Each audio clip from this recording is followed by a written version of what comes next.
السلام علیکم۔ تو شروع کرتے ہیں اپنا ناول۔ کلاس میں اس اساتذہ کے لیے رکھے اس ڈیسک پر 3 مرتبہ بورڈ مارکر کا سرا مار کر اس نے ان طلباء کی توجہ حاصل کرنا چاہی تھی۔ 5 فٹ 4 انچ قد پر وہ 4 انچ کی ہیل پہنے عام لڑکیوں کی نسبت لمبی لمبی لگ رہی تھی، مگر اس کے چہرے کے تاثرات سے کسی معصوم لڑکی کا گمان ہوتا تھا۔ کلاس میں ہر جانب نظریں گھما کر اس نے کسی کو تلاشنا چاہا تھا، مگر ناکام ہوتی نظروں نے سامنے پڑے کاغذ پر وہ نام ڈھونڈا تھا جو اسے چوتھی لائن میں ہی نظر آ گیا، اور کوئی دیکھتا تو بس اس کی آنکھوں میں ذرا سا مسکرائی تھی، مگر چہرہ ویسے اسپاٹ تھا۔ اس سیمسٹر میں آپ کو اور آپ کے بیچ کی کلاس کو پروگرامنگ میں پڑھا رہی ہوں، اس لیے میرے خیال سے آج تعارف ہو جانا چاہیے۔ طلباء کو متوجہ نہ دیکھ کر اس نے سنجیدگی سے بھرپور اونچی آواز میں کہا تھا، اور کلاس میں موجود سب طلباء نے سر اٹھا کر اسے اوپر سے نیچے تک گھورا تھا اور پھر اپنے کام میں لگ گئے تھے۔ بس کلاس کسی آر سب سے پہلے آ کر اس کے قریب کھڑا ہوا تھا۔ میم یسریٰ، اس کے استفہامیہ انداز پر وہ بس سر کو ذرا سی جنبش دے گئی۔ صرف وہی تھا جو اس وقت سنجیدہ تھا۔ کچھ لڑکیوں کے چہرے پر استحضاء تاثر تھا، جبکہ پچھلی نشستوں پر بیٹھے لڑکے خاصی دلچسپی سے کلاس میں وارد ہوئے اس نئی لڑکی کو دیکھ رہے تھے جو خود کو استانی ظاہر کر رہی تھی اور ناک پر اپنے چہرے سے بڑا چشمہ چڑھائے رعب دار نظر آنے کی کوشش کر رہی تھی، جبکہ چہرے کے تاثرات خاصی معصومیت سے بھرپور تھے۔ نووارد لڑکی کے اطمینان میں اگرچہ کوئی فرق نہیں آیا تھا۔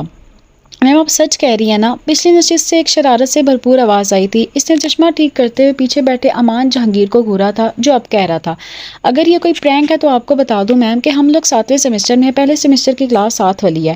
اس کا لہجہ مزہ سے بھرپور تھا۔ پوری کلاس کے چہرے پر دبی دبی مسکراہٹ آئی، مگر اس لڑکی کے چہرے کی سنجیدگی میں اب بھی کوئی فرق نہیں آیا تھا، اور کرختگی ظاہر کرنے کے چکر میں وہ مزید معصوم لگنے لگی تھی۔ لیکن 2 ٹوک جواب لازماً دیا تھا۔ معلوم نہیں تھا مجھے کہ آپ کو بھی اپوائنٹمنٹ لیٹر دکھانا لازمی ہے۔ اس کے استحضاء سے بھرپور جواب پر اب تو لڑکیاں بھی متوجہ ہو چکی تھی، اور امان نے کھسیا کر خاموش ہونا بہتر سمجھا تھا جب بھی کوئی کلاس میں داخل ہوا۔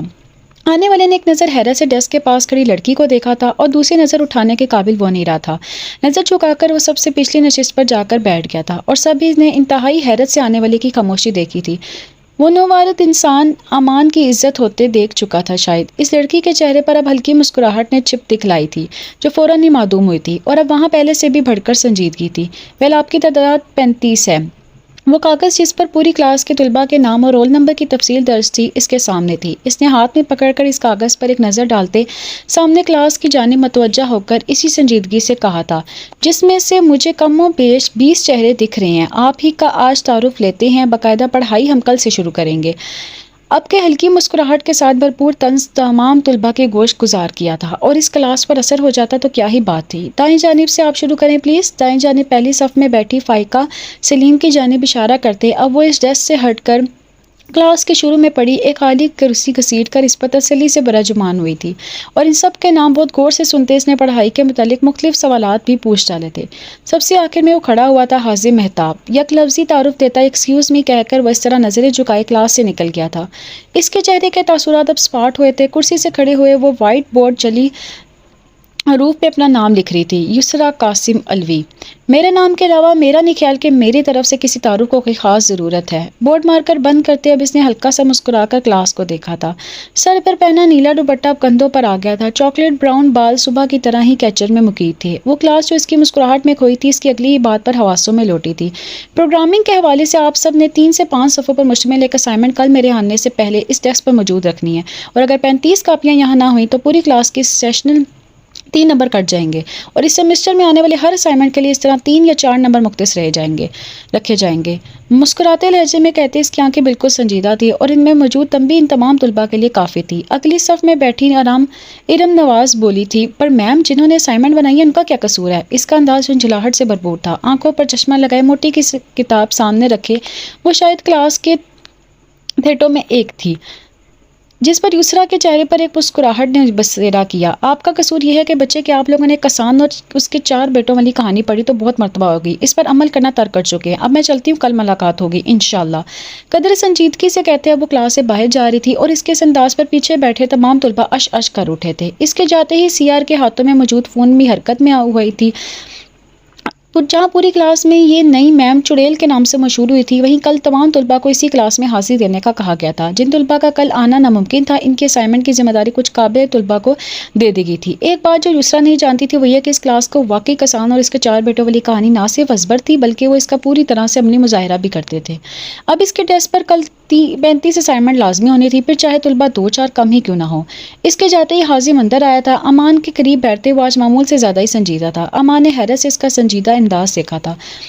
وہ فارمل سے کوٹ پینٹ پر ٹائی لگاتا تھا مگر اس کے کپڑوں میں صبح والی نفاست نہیں تھی۔ ٹائی کھل کر سینے تک آئی ہوئی تھی، اوپر کے 2 بٹن کھلے تھے۔ کوٹ کو بے چینی سے اتارتے اس نے امان کو زبردستی کی مسکراہٹ سے نوازا تھا۔ کیا آج کی میٹنگ اچھی نہیں رہی؟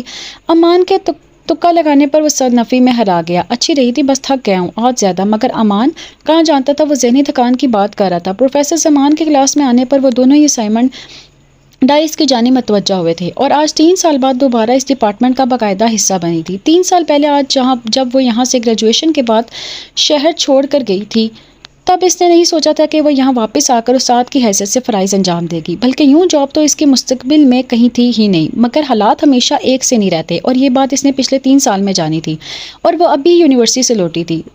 سلویٰ نے اس کے سامنے کھانے کی ٹرے لا کر رکھی تھی۔ وہ آپ ہی شرمندہ ہو گئی۔ ماں میں خود لے لیتی۔ سلویٰ نے مسکرا کر اپنی محنتی اولاد کو دیکھا تھا۔ وہ سلویٰ اور قاسم علوی کی اکلوتی بیٹی تھی۔ وہ لوگ قاسم علوی کی ریٹائرمنٹ کے بعد 2 مہینے پہلے ہی اپنے آبائی شہر ملتان واپس آئے تھے، جہاں اس نے اپنی یونیورسٹی میں وزٹنگ لیکچرار کے طور پر تقرری حاصل کر لی تھی۔ وہ پچھلے 3 سالوں میں اس نے بہاولپور کی ایک یونیورسٹی سے ایم فل کی ڈگری لے لی تھی اور وہاں بھی استاد کی حیثیت سے کام کیا تھا، جہاں 3 سال پہلے قاسم علوی کے ٹرانسفر کے بعد یہ خاندان جا بسا تھا۔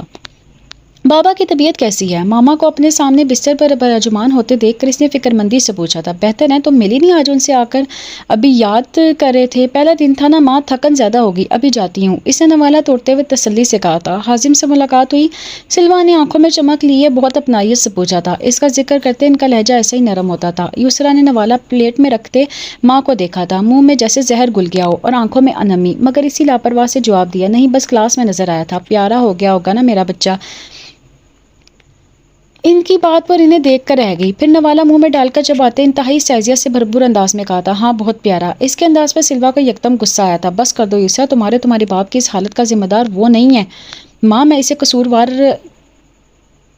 گردانتی بھی نہیں ہوں۔ تحمل سے جواب دے کر اس نے کھانے سے ہاتھ کھینچا تھا۔ ہاں جیسے مجھے تو پتہ ہی نہیں ہے۔ سلویٰ تلخ ہوئی تھی، اس نے مجھ سے میرا واحد دوست چھینا ہے ماں، اسے میں کبھی معاف نہیں کروں گی۔ اب کی بار اس کی آواز بہت دھیمی تھی۔ سلویٰ کو اس پر ترس آیا، وہ بلا شبہ اپنے باپ کی اچھی بیٹی تھی، انہیں اپنی تربیت پر فخر ہوا۔ پھر قدرے نرم لہجے میں بولی تھی، اچھا ہاتھ مت روکو، کھانا کھاؤ۔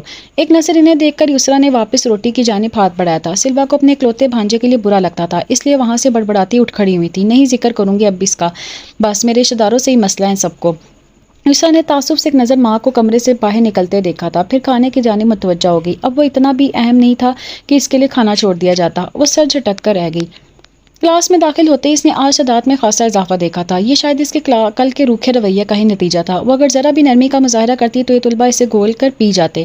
اپنے ڈیسک پر کاغذات کا پلندہ دیکھ کر وہ مطمئن سا مسکرا دی، سب سے پہلے حاضری لگا لیتے ہیں۔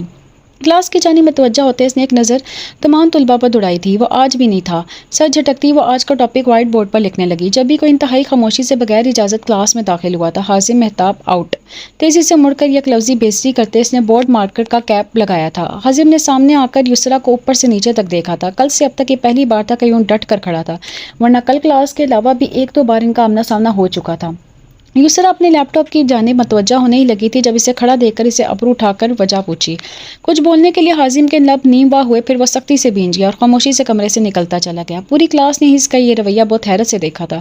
امان کو تو غشی کا دورہ پڑنے کے قریب تھا۔ وہ کل سے بہت سدھر گیا تھا، ورنہ تو وہ نئے آنے والے پروفیسرز کی ناک میں دم کرنے میں پیش ہوتا تھا۔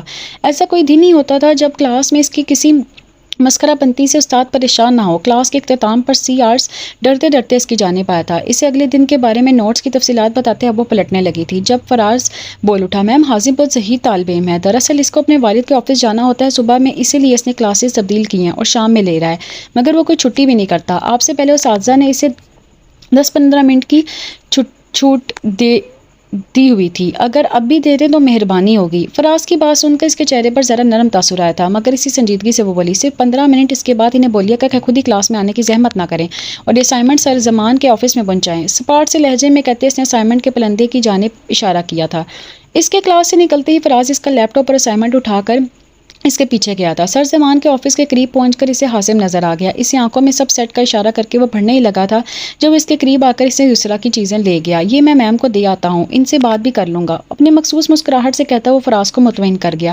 اندر داخل ہوتے خالی کمرہ اس کا منہ چڑھا رہا تھا۔ سر زمان نے اس وقت کمرے میں نہیں ہونا تھا، وہ جانتا تھا ان کی کلاس تھی، مگر وہ تو اب بھی یہیں آئی تھی۔ سامنے میز پر اس کا فون بھی پڑا تھا۔ چیزیں میز پر دھرتے اس نے فون اٹھایا تھا۔ پاسورڈ لگاتے اس کے لبوں پر ایک بھولی بصری مسکراہٹ نے جگہ بنائی تھی۔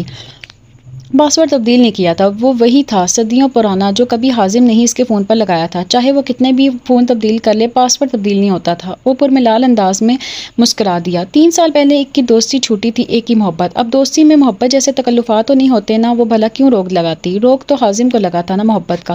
فون رکھتے وہ مڑا ہی تھا جب وہ واش روم کے دروازے سے باہر آتی دیکھی۔ اس کا ہرا دوپٹہ اب سر پر نفاست سے ٹکا تھا، وہ بنا چشمے کے دھلا دھلا چہرہ حسین لگ رہا تھا۔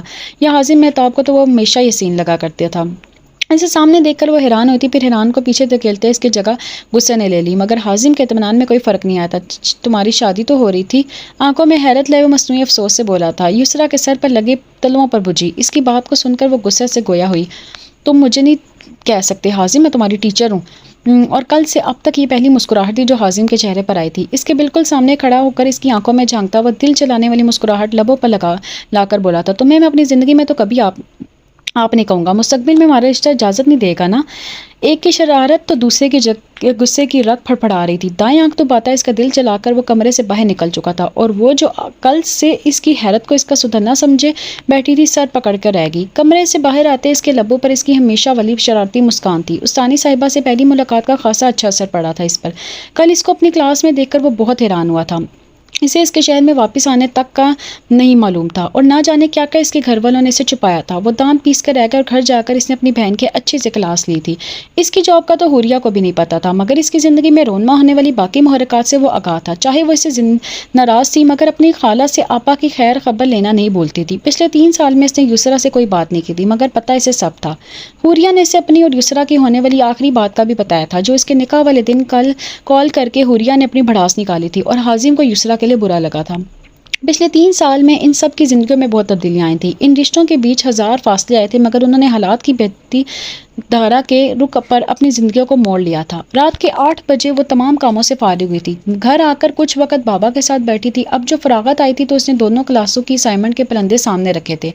مارننگ کلاسز کا چیک کر کے اب اس نے پہلے ایوننگ کی اسائنمنٹ اٹھائی تھی، اور وہ حازم مہتاب کی تھی۔ وہ مسکرا کر رہ گئی۔ میں تو کبھی اپنی اسائنمنٹ شروع بھی نہ چیک کرواؤں، بیچ میں رکھ دیتا ہوں۔ شروع اور آخر والے پرچے ہمیشہ استاد سب سے دھیان لگا کر چیک کرتے ہیں۔ اس کا پرانا جملہ اس کے کانوں میں گونجا تھا، بدل تو تم بھی گئے ہو حازم۔ اپنا خیال کی خود سے نفی کرتی ہے وہ پہلا صفحہ پلٹ رہی تھی، اور جیسے جیسے پڑھ رہی تھی ویسے ویسے اس کے غصے کا گراف اونچا ہوتا جا رہا تھا۔ بھلا اپنا لکھا ہوا وہ کیسے نہ پہچانتی؟ غصے سے وہ کاغذ پرے کرتی۔ اب اس نے دوسری اسائنمنٹ اٹھائی تھی، اور اوپر نیچے 5 اسائنمنٹ بالکل ایک سی لکھائی کے ساتھ اس پلندے میں شامل تھے، اور وہ لکھائی تو یسریٰ خوب پہچانتی تھی۔ یقیناً اس نے تپانے کے لیے کیا گیا تھا۔ اور باقی کی اسائنمنٹ چیک کرنے کے بعد وہ بے بسی سے مسکرا دی۔ ان طلباء نے اس کی کسان والی مثال کو کچھ زیادہ ہی سنجیدہ لیا تھا۔ ایسا بھائی چارہ وہ چکرا کر رہ گئی۔ گنتی کی 4 اسائنمنٹ کے علاوہ باقی ساری اسائنمنٹ کا مواد ایک تھا، وہ بھی اس کا اپنا لکھا ہوا۔ یہ سب اس کی کارستانی تھی۔ وہ بے دلی سے تمام کاغذات پرے کر کے بیٹھ گئی۔ آج کتنے عرصے بعد اسے سکون کی نیند آئے گی۔ وہ بار بار اپنا فون دیکھ رہا تھا، شاید اس کا فون آ جائے، غصہ کر کے نہیں صحیح، اور اس سے مخاطب تو کرے۔ اس کے پاس یسریٰ کا نمبر نہیں تھا، مگر آج اس کی اجازت کے بغیر اس کے فون سے وہ اپنے فون پر بیل دے چکا تھا۔ اسے خوشی ہوئی تھی کہ یسریٰ کے فون میں اس کا نمبر محفوظ ہے۔ اس کے پاسورڈ کا تو حازم نے تکا لگایا ہوا تھا، جو بالکل ٹھیک لگا تھا۔ اس نے وہ پاسورڈ کبھی تبدیل کیا ہی نہیں تھا۔ جب اس نے پہلا فون لیا تھا تب حازم نے ہی اس کے فون کی سیٹنگ کرتے یہ پاسورڈ اس کے موبائل پر لگایا تھا۔ اتنے سالوں میں وہ نمبر تبدیل کر چکی تھی، موبائل تبدیل کر چکی تھی، مگر پاسورڈ وہ نہیں کیا تھا۔ اور اپنی آج کی دوسری حرکت پر وہ ویسے ہی بہت خوش تھا۔ جب وہ اپنی لکھی ہوئی اسائنمنٹ اتنے لوگوں کی کاپی کیا دیکھے گی تو اس کے چہرے کے تاثرات بندہ سامنے بیٹھ کر دیکھے۔ اس نے بندہ آنکھوں سے ہی اس کی جھنجھلاہٹ تصور کی تھی۔ کل سیاہ نے جب یسریٰ کے الفاظ ساری کلاس کی واٹس ایپ پر تفصیل سے بتائے تھے تو وہ کتنا محظوظ ہوا تھا، جبکہ ساری کلاسز سے پہلے ہی چڑیل کا لقب عنایت کر چکی تھی۔ اس نے خود ہی نہ آنے کی اسائنمنٹ لکھنے کے لیے اپنی خدمات پیش کرنے کی حامی بھری تھی۔ مقصد صرف اسے تپانا تھا، آنے والے نالائقوں کو کاپی کرنے کے لیے اپنی اسائنمنٹ مہیا کی تھی، ورنہ وہ اپنی اسائنمنٹ کسی کو نہیں دیتا تھا۔ اس نے اکا دکا افراد کے علاوہ سب نے ہی بہتی گنگا میں ہاتھ دھوئے تھے۔ اس کی تمام اسائنمنٹ بہترین ہوتی تھی اور یہی بات کلاس میں سب مانتے تھے۔ آج اور کل یونیورسٹی میں سارا دن بس یسرا کوئی باتیں ہو رہی تھی۔ وہ کہیں سے بھی ٹیچر نہیں لگتی، کوئی اسے بتانا آنکھوں پر موٹا سا چشمہ پر چڑھا کر وہ کرخت لگنے کی بجائے اور معصوم لگ رہی تھی۔ ابھی وہ اس کے خیالوں میں مگن تھا جب انزلہ نے کمرے میں جھانکا تھا۔ کل اپنے پھپھو کے ہاں چکر لگا لینا، حازم ان کی طبیعت ٹھیک نہیں ہے۔ کمرے کے اندر آ کر کہتی وہ حازم کو پہلو بدلنے پر مجبور کر گئی۔ اپنے شوہر سے کہیں کہ اپنی بہن کا خیال رکھیں، مجھے مت گھسیٹا کریں۔ اس کے ناگواری سے کہنے پر انزلہ کو غصہ آیا تھا۔ اس کا لہجہ سخت ہے، یہ میں کہہ رہی ہوں، مجھے تو جیسے پتہ نہیں کہ کس کے کہنے پر کہہ رہی ہیں۔ ان کے لہجے کی سختی کا اب حازم پر اثر نہیں ہوتا تھا۔ وہ اسے دیکھ کر رہ گئی، پھر قدرے نرمی سے گویا ہوئی، اپنے باپ سے اس قدر بدگمان نہیں ہو حازم۔ حازم نے سرد نظروں سے ماں کو دیکھا کہ اس کے الفاظ بہت ٹھنڈے تھے۔ جو ان دونوں بہن بھائیوں نے مل کر میرے اور آپ کے ساتھ کیا ہے وہ معافی کے لائق تو نہیں ہے۔ انزلہ نے پہلو بدل کر لہجے کو مصنوعی سختی سے آراستہ کیا۔ خواہ اپنے معاملات میں مجھے مت گھسیٹو، میرے ساتھ کچھ نہیں کیا۔ اس کے قریب بستر پر جگہ بناتے انہوں نے تحمل سے کام لے کر اپنی پہلی اور ذرا ضدی اولاد کو سمجھانا چاہا، اور تم بھی قسمت کے فیصلوں کو سمجھو بیٹا، وہ کسی اور کا نصیب تھی۔ حازم نے شوقی نظروں سے انزلہ کو دیکھا، پھر ٹھنڈے ٹھار لہجے میں کہا، کسی کا نصیب نہیں ہے، وہ واپس آ گئی ہے میری یونیورسٹی میں، جاب کر رہی ہے، اور حوریہ مجھے سب کچھ بتا چکی ہے، اب مجھ سے کچھ چھپانے کی ضرورت نہیں ہے۔ انزلہ کی آنکھوں میں حیرت اتری تھی، پھر شرمندگی۔ اس کی جاب کا تو انہیں بھی نہیں پتا تھا۔ ماں کو شرمندہ دے کر حازم کو بھی اچھا نہیں لگا تھا۔ ان کے ہاتھ تھام کر وہ بولا تھا، میرے سامنے شرمندہ مت ہو ماما، میں آپ کو سمجھتا ہوں مگر میں بھی مجبور ہوں، مجھے معاف کر دیں۔ جس دن وہ میری ہو جائے گی اس دن آپ کے شوہر کے لیے میرے دل میں آئی ساری بدگمانیاں دھل جائیں گی، تب تک کے لیے پلیز مجھے ان کا کوئی کام نہ کہا کریں۔ یہ کہہ کر وہ ماں کے سامنے نہیں رکا تھا، تیزی سے واش روم میں گم ہوا تھا۔ انزلہ بھی کچھ پل اس کا راستہ دیکھ کر کمرے سے باہر نکلی تھی، جانتی تھی وہ جب تک کمرے میں رہیں گی وہ باہر نہیں آئے گا۔ کلاس میں آتے ہی کوئی دوسری بات کیے بغیر اس نے آج کا لیکچر شروع کیا تھا۔ کل کا غصہ اسے بہت تھا مگر وہ کوئی رد عمل نہیں دینا چاہتی تھی۔ کلاس ختم کرتے ہوئے انتہائی سنجیدگی سے گویا، جیسا کہ مجھے پتہ چل چکا ہے کہ آپ کی کلاس میں کتنا بھائی چارہ ہے۔ ایک کٹیلی نظر پوری کلاس پر ڈال کے آخری صف میں بیٹھے حازم پر رکی تھی، تو کل سے آپ تمام کے اکیلی پریزنٹیشن ہوگی، شروع کے رول نمبر سے آغاز کریں گے۔ ہفتے میں 4 دن ہماری کلاس ہوتی ہے، تو 3 دن ہم لیکچر لیں گے اور آخر کے ایک دن آپ سب کی پریزنٹیشن ہوگی۔ انتہائی ٹھہرے ہوئے لہجے میں کہتے اس نے طلباء کے چہروں کی بے چینی بغور محسوس کی تھی۔ اپنے ٹاپک فراز سے لے لیجیے گا، اور کل پہلے 4 رول نمبرز کی پریزنٹیشن ہے، بی پریپیئرڈ۔ اس کے چہرے پر استہزائیہ مسکراہٹ نے چپ دکھلائی تھی۔ کلاس کے مستقل واویلا مچانے کی کسی خاطر میں لائے بغیر وہ کمرے سے نکلتی، اس کے پیچھے فراز لپکا تھا۔ باقی طلباء سے ہٹ کر صرف ایک انسان کے چہرے پر سچی مسکراہٹ تھی، کیونکہ وہ اپنی جھنجھلاہٹ دکھا گئی تھی۔ چل بھائی حازم، تیری تو کل پریزنٹیشن ہے، امان نے اس کے کندھے پر دھپ مارتے کہا۔ وہ اپنے خیالات سے نکلتا متوجہ ہوا تھا۔ ہو جائے گی، فکر کیوں کرتا ہے؟ اس کے چہرے پر حد درجہ اطمینان تھی۔ میری باری تو 2 ہفتے بعد آئے گی۔ امان نے ایک سکون کی سانس خارج کی تھی۔ حازم اسے دیکھ کر رہ گیا۔ چل پھر میری پریزنٹیشن کی تیاری کروا دے، اپنی زندگی کی سب سے اچھی پریزنٹیشن دوں گا کل۔ کرسی کی پشت سے سر پیچھے گرائی اس نے سکون سے کہا تھا، اور امان کو اس کا اس قدر سکون ہضم نہیں ہو رہا تھا۔ ایک بات بتا دوں، 2 دن سے تیرا رویہ اتنا عجیب کیوں ہے؟ امان نے ٹیڑھی آنکھوں سے حازم کی طرف دیکھا، جس کے چہرے پر صرف سکون رقم تھا۔ آج تو وہ اب بھی جلدی گیا تھا، آفس میں رکنے کا دل ہی نہیں کیا تھا۔ وہ کلاس میں آئی تو وہ پہلے ہی آخری صف میں بیٹھا تھا۔ عجیب کہاں شرافت دکھا رہا ہوں، آخر شریف لوگوں کے ساتھ کام کرنا آگے چل کر۔ اس کی بات پر امان کے سر پر گزر گئی تھی، لیکن پھر مشکوک نظروں سے گھور کر اس نے حازم سے پھر پوچھا تھا، سن، تو کسی کو امپریس تو نہیں کرنا چاہ رہا؟ اس کے اتنے صحیح تکا لگانے پر وہ بے اختیار ہنسا تھا۔ اس کی اس حرکت پر امان نے ملامتی نظروں سے دیکھا تھا۔ اگر ایسا ہے تو بھی بتا دے، مجھے میری بھابھی دیکھنی ہے بھائی۔ حازم اس کی بات سے محظوظ ہوا تھا۔ وہ بھی دکھا دوں گا، بس تھوڑا ناراض ہے، منانے کی کوشش کر رہا ہوں۔ ادھوری تفصیل بتاتے اس نے امان کا ہونک چہرہ دیکھا تھا، اور اس اگلی بات پر وہ پھر اپنی ہنسی نہ روک سکا۔ اسے تیری یہ شرافت پسند ہے؟ اس کا انداز کچھ کھوج لگانے جیسا تھا۔ اسے میں پورا کا پورا پسند ہوں، بس وہ کہتی نہیں ہے۔ حازم کو خوش فہمیاں عروج پڑتی۔ امان نے سر نفی میں ہلایا۔ او تیری، اس کزن کا کیا ہوا؟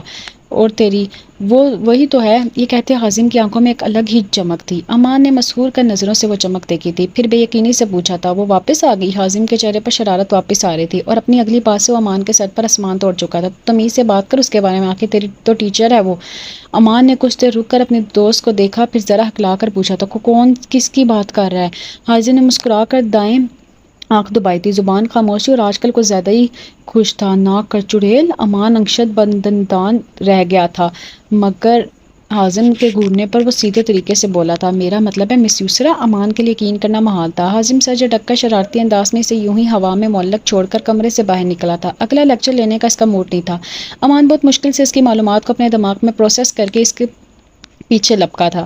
مارچ کا مہینہ اختتام پر تھا، مگر ملتان میں جون جولائی والی گرمی عروج پر تھی۔ اوپر سے شہر کے بیچ چوک میں اس گاڑی دکا دے گئی تھی۔ یہ چھوٹی آٹومیٹک ویگن آ رہی تھی جو اس نے بابا کے ریٹائرمنٹ فنڈ سے خریدی تھی، جو اب یونیورسٹی آنے جانے کے لیے اس کے استعمال میں تھی۔ اس نے تھک کر سر سیٹ سے ٹکایا تھا۔ اب یہاں میکینک کہاں سے آئے گا؟ بال کیچر سے نکل نکل کر آ رہے تھے۔ گرمی کی وجہ سے ویسے برا حال تھا، اب تو اے سی کی ٹھنڈک بھی کم پڑ گئی تھی۔ جب بھی ایک بائک پر 2 لڑکے آ کر اس کے قریب رکے تھے، ایک تو کسی گاڑی میں ایک لڑکی کو بٹھانے نہیں دیکھتے۔ یہ ٹپکل پاکستانی اور خدمت خلق کا جذبہ ٹھاٹے مارنے لگتا ہے ان کے اندر۔ اس نے ان کی بےزتی کرنے کے لیے کف چڑھائی تھے کہ ان کی شکلیں دیکھ کر غصہ اڑا تھا اور بیزاری سے اس کی جگہ لی تھی۔ امان اور حازم کو دیکھ کر لیکن کچھ سکون بھی ملا تھا، اب اسے زیادہ انتظار نہیں کرنا پڑا۔ وہ دونوں امان کی بائک پر امان کے گھر جا رہے تھے جب انہیں بیچ چوک میں یسریٰ کی گاڑی رکی ہوئی نظر آئی، اور اس کا کسی مصیبت میں ہونے کا سوچ کر یہ حازم کی روح کانپی تھی۔ وہ تیزی سے امان کو اس جگہ پر لایا تھا۔ وہ گاڑی سے اتر کر بونڈ چڑھائے کھڑی تھی۔ حازم بالکل خاموشی سے اس کا جائزہ لے رہا تھا۔ جب امان کی زبان میں کھجلی ہوئی، میم مجھے پہلے نہیں پتا تھا آپ حازم کی کزن ہیں۔ ایم سوری، اس دن کلاس میں نے تھوڑا مذاق کیا تھا، آپ سے ملاقات ہوئی تھی جب آپ پڑھتی تھیں یا مگر اتنے عرصے بعد آپ نظر آئی تھی تو یاد نہیں رہا۔ وہ ابھی تک حازم کی باتوں کے ٹرانس میں تھا اور اس کی بات پر حازم بس مسکرایا تھا، جبکہ یسریٰ کو بلا وجہ ہی غصہ آیا تھا۔ وہ سرد آواز میں بولی تھی، 3 سال کوئی بہت زیادہ عرصہ نہیں ہوتا امان جہانگیر، لیکن اگر ادھر ادھر کی بے تکی سرگرمیوں پر دھیان دینے کی بجائے حقیقی چیزوں پر دھیان دیں گے تو ایسا نہیں ہوگا۔ امان کو 2 ٹوک جواب دے کر وہ ان دونوں سے مخاطب ہوئی تھی۔ اب آپ دونوں میری مدد کر سکتے ہیں تو پلیز کریں، ورنہ کسی مکینک کو بندوبست کریں، یہ گاڑی میرے گھر پہنچائیں۔ شاہ نے بے نیازی سے گاڑی کی چابی حازم کو پکڑاتے اس نے رکشہ روکا تھا۔ حازم نے بغیر چون چڑھا کے وہ چابی پکڑی تھی اور وہ دونوں اس کے انداز پر اش اش کر اٹھے تھے، ایسا شاہانہ انداز، اور کوئی بات کیے بغیر وہ رکشے میں بیٹھ کر وہاں سے روانہ ہو گئی تھی۔ اس جگہ پر زیادہ دیر کھڑا ہونا ویسے ہی محال تھا، اور کبھی ملتان آؤ تو پتہ چلے کہ 9 نمبر چوک کے اس پار گاڑی خراب ہونا اپنے آپ میں ہی ایک محاذ ہے۔ اتوار کا دن تھا اور اس کا آج سارا دن سکون کرنے کا ارادہ تھا، مگر ماں کی آواز کانوں میں پڑتے ہی سارا سکون غارت ہوا تھا۔ یسریٰ آج اوپر والے پورشن کی صفائی بھی کروا لو، وہ جھنجھلائی تھی۔ پورا ہفتہ یونیورسٹی میں سر کھپانے کے بعد وہ 2 دن آرام کی تو مستحق تھی نا، مگر نہیں، اس کے لیے سارے ہفتے کے کام اتوار کو جمع تھے۔ جبکہ سلویٰ کی آواز اب بھی اس مصروف لہجے میں سنائی دے رہی تھی، ماسی بلوائی ہے، پہلے سے کرایہ دار شفٹ ہو رہے ہیں۔ پہلے اس کی بھوئیں اور تنیب پھر تھی، پھر اس نے قدرے پھیکے لہجے میں ماں کو مخاطب کیا، ماں کیا ضرورت تھی اوپر والا حصہ کرایہ چڑھانے کی؟ وہ بستر سے اٹھ کر باہر نکل آئی تھی۔ سامنے کچن میں چھوٹی میز کے پاس پلاسٹک کی کرسی پر سلویٰ برجمان تھی، جو کریلے کاٹنے میں مصروف تھی۔ کریلے دیکھ کر اس کی شکل بھی کریلے جیسی ہوئی تھی۔ ایک نظر یسریٰ کو دیکھ کر انہوں نے اسی مصروف لہجے میں جواب دیا تھا، تمہارے باپ کی دوائیوں پر اتنا خرچہ ہو رہا ہے۔ دوسرا کریلا اٹھاتے انہوں نے سادہ سے لہجے میں کہا تھا، صرف پینشن سے تو پورا نہیں ہوتا نا؟ اس سے غصہ آیا تھا، وہ کوئی غیر تو نہیں تھی، میں کما تو رہی ہوں، اسپاٹ لہجے میں کہتے ہوئے ان کے سامنے کرسی پر بیٹھی تھی۔ کب تک کماؤ گی؟ کبھی تو شادی ہوگی نا؟ یہ وہ موضوع تھا جس سے وہ پچھلے 2 سال سے بھاگتی آ رہی تھی، اور یہی موضوع سلویٰ کا پسندیدہ تھا۔ اس بات کو بھول جائیں آپ پلیز۔ اس نے منہ بنا کر آنکھیں گھمائی تھیں۔ اچھا، مجھ سے بحث کرنے کی ضرورت نہیں ہے، جو کام کہا ہے وہ کرو۔ سلویٰ اس کی بیزاری سے بیزار تھی، بے شمار دلیلوں کے باوجود بھی وہ لڑکی کچھ نہیں سنتی تھی۔ چھٹی تھی آج میری، آرام کرنا تھا میں نے۔ اس کی جھنجھلائی سی آواز قدرے اونچی تھی۔ یسریٰ کی جھنجھلاہٹ پر سلویٰ کا دماغ کھنبا۔ او بی بی جاب کر کے کوئی احسان نہیں کر رہی ہیں آپ، اور کل بھی سارا دن آرام ہی کیا ہے۔ بوڑھی ماں کا ہاتھ بٹا دو گی تو کوئی آفت نہیں آ جائے گی؟ وہ گزرے سالوں میں خاصی تلخ ہو گئی تھی۔ شریکہ حیات کی بیماری نے ان سے ان کی ساری خوشی کی چھین لی تھی۔ یسریٰ ماں کو تعصب سے دیکھ کر رہ گئی، پھر اٹھ کر ان کے پیچھے سے کندھوں سے تھامے وہ مدھم لہجے میں گویا ہوئی تھی، جوان بیٹی کی ماں کو اتنی پریشانیاں نہیں پانی چاہیے۔ اس کے انداز سے شوخی جھلک رہی تھی۔ ارے سلویٰ بہن، بیٹی کو دوست بناؤ اور سب کہہ دو۔ اس کے 90 تلے لہجے پر سلویٰ کے چہرے پر بھی مسکراہٹ آ گئی تھی۔ اپنے کندھے پر دھرے اس کے ہاتھ پر ہاتھ رکھ کر وہ نرمی سے بولی تھی، جوان بیٹی کی ماں کی تو یہ معاشرہ ساری پریشانیاں خراج میں دیتا ہے۔ وہ بہت اچھے سے جانتی تھی کہ اس کی ماں کی پریشانیوں کا محور اس کی ذات ہے۔ وہ سر جھٹک گئی۔ اب تو ماں کو تسلی دینے کے لیے الفاظ بھی نہیں ملتے۔ آنکھوں میں آئی نمی کو پیچھے دھکیلنے کی کوشش کی تھی جب ماسی کی آواز نے اس کی جان خلاصی کروائی، اور وہ ماں کو مطمئن کرتی ماسی کو لیے اوپر کی جانب روانہ ہوئی۔ ملتان کے ایک شہر علاقے کی ایک پوش کالونی میں یہ گھر 7 مرلہ پر مشتمل تھا۔ یہ زمین قاسم علوی کے والد کی تھی، جس پر انہوں نے اپنی ملازمت کے دوران 2 منزلہ خوبصورت گھر بنوایا تھا، جس میں ضرورت کی ہر آسائش موجود تھی۔ مگر پھر 3 سال پہلے وہ اس گھر کو کرائے پر چڑھا کر بہاولپور چلے گئے، جہاں اس کی جاب منتقل ہوئی تھی۔ اوپر والا پورشن 3 سال سے بند پڑا تھا۔ 3 سال پہلے نیچے والا پورشن خالی کر کے انہوں نے سارا سامان اوپر شفٹ کیا تھا تاکہ نیچے کا پورشن کرائے پر دیا جا سکے، مگر اب حالات ناگزیر تھے کہ اوپر والے حصے کو بھی دوسروں کے رحم و کرم پر چھوڑیں۔ جب 2 مہینے پہلے وہ واپس آئے تو بس نیچے کی صفائی کروا کر سامان سیٹ کروا گیا تھا۔ ماسی سے سارا سامان ایک کمرے میں بند کروایا کر یسریٰ نے اس کمرے کو تالا لگا دیا تھا۔ باقی کا حصہ صاف ہو کر پھر سے چمکنے لگا تھا، ورنہ یہاں تو اتنی مٹی بھی تھی کہ بس، اور پھر ملتان تو ہے بھی مٹی کا شہر، ایک دن گزرتا نہیں اور تہوں کی تہیں مٹی فرنیچر پر جمع ہو جاتی ہیں۔ ایک مطمئن نظر سارے گھر پر ڈال کر اس نے سر جھٹکا تھا۔ وہ بھی سیڑھیاں اتر ہی رہی تھی جب لاؤنج سے بولنے کی آواز آئی۔ ماسی کو کچن میں بھیج کر کسی مہمان کا سوچ کر وہ وہیں چلی آئی۔ سامنے حوریہ اور حازم کو بیٹھا دیکھ کر اس کا انداز پاٹ ہوا تھا۔ جب حوریہ کی اس میں نظر پڑی تو وہ آنی سے باتوں میں مگن تھی۔ یسریٰ کو دیکھ کر وہ تیزی سے اس کے سینے سے آ کر لگی تھی۔ میں آپ سے زندگی میں کبھی بات نہیں کروں گی آپا۔ 3 سال پہلے کے چند الفاظ کی بازگشت اس کے کانوں میں سنائی دی تھی۔ یسریٰ بالکل سن ہوئی تھی، مگر اس کے رونے پر وہ ہوش میں آئی تھی۔ ساتھ ہی اس کے انداز میں نرمی بھی، کندھے سے ہلاکے سے ذرا حوصلہ دیا تھا جو اب اس کے اندر گھسنے کی کوشش میں تھی۔ وہ شرمندہ تھی، مگر یسریٰ کا شرمندہ کرنے کا کوئی ارادہ نہیں تھا۔ وہ بڑی تھی اور بڑا پن اس کو دکھانا تھا۔ پچھلی کوئی بھی بات کیے بغیر وہ حوریہ کا چہرہ اوپر کر کے اس کے ماتھے پر بوسہ دیتی اسے دوبارہ سینے میں بھینچ گئی۔ بس تم اب زیادہ کرائی بیبی مت بنو حوری، اسے چھیڑنے والے انداز میں کہہ کر وہ وہاں بیٹھے سب کے چہروں پر مسکراہٹ لے آئی۔ اسے اسی طرح ساتھ لگائے وہ صوفے پر آ کر ٹک گئی تھی۔ حوریہ نے اسے نہیں چھیڑا تھا، وہ صوفے پر اس کے ساتھ چپک کر بیٹھی تھی۔ جیسے وہ بیٹھی تھی ہمیشہ کچھ تھا جو واپس آ رہا تھا، شاید بہت کچھ تھا جو واپس آ رہا تھا۔ اس کے بیٹھتے ہی حازم نے گہری نظروں سے اس کا جائزہ لیا تھا۔ مٹی میں اٹے کپڑے، شانوں پر پھیلا میلا سے دوپٹہ، چہرے سے تھکن ہوئیدہ تھی اور بال جوڑے میں بندھے تھے۔ شاید نہیں، یقیناً ماسی سے زیادہ کام اسی نے کیا تھا۔ سلویٰ نے ان دونوں کے لیے کچھ خاص اہتمام کرنا تھا، اسی وجہ سے انہوں نے ان تینوں کو وہیں چھوڑ کر کچن کا رخ کیا تھا، مگر حوریہ جان بوجھ کر ان دونوں کو اکیلا چھوڑ کر سلویٰ کے ساتھ کچن میں چلی آئی۔ تم یہاں کیوں آئے ہو؟ حازم سے بات کرتے ہوئے اس کا انداز پار تھا۔ کچھ دیر پہلے جو نرمی حوریہ کے ساتھ دکھائی کی تھی اس کا شائبہ تک نہ تھا، اور یہ بات حازم کو خوب محسوس ہوئی تھی، مگر ان تمام احساسات کو پرے رکھ کر اس نے اپنے ازلی شرارتی انداز میں جواب دیا تھا، میری خالہ کا گھر ہے، ان سے ملنے آیا ہوں۔ وہ اس کے جواب پر وہ آنکھیں گھما گئی تھی۔ آیا بڑا خالہ کا بھانجا۔ اس دن شام کو وہ اس کی گاڑی گھر پہنچا گیا تھا اور اپنی خالہ سے بھی مل گیا تھا۔ اگلے دن اپنی پریزنٹیشن دینے وہ آیا ہی نہیں تھا۔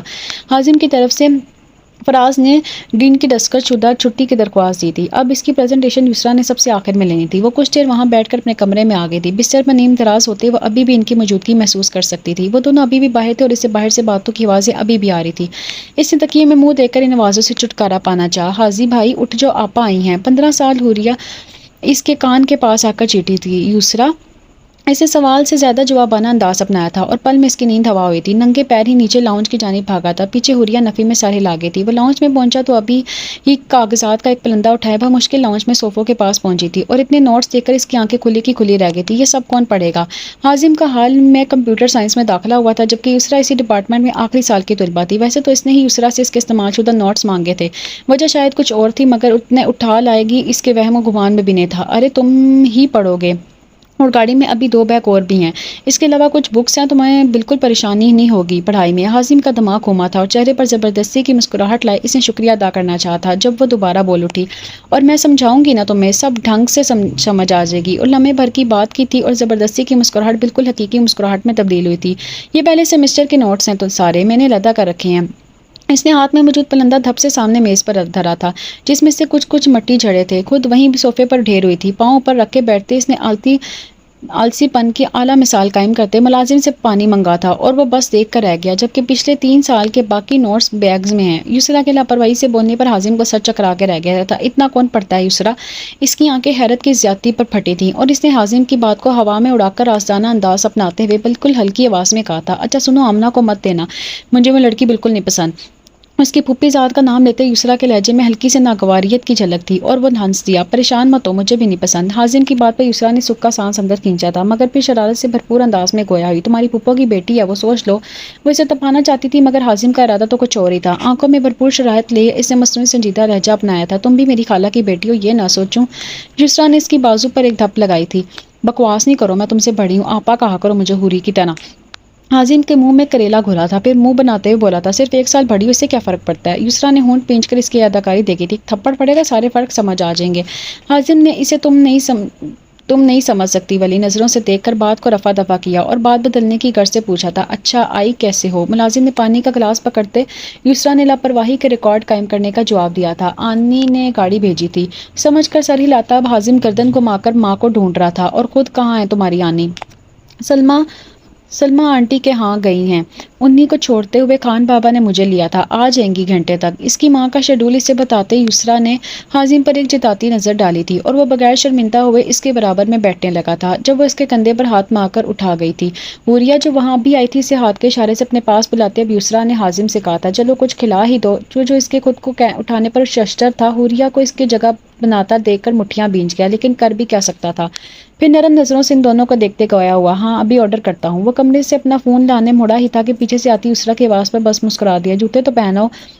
ہاں ہاں جا رہا ہوں، اور یہ کہتے وہ اپنے کمرے کی جانب سٹ پٹ دوڑا تھا۔ پیچھے یسریٰ حوریہ کے اسکول کی داستانیں سن رہی تھی۔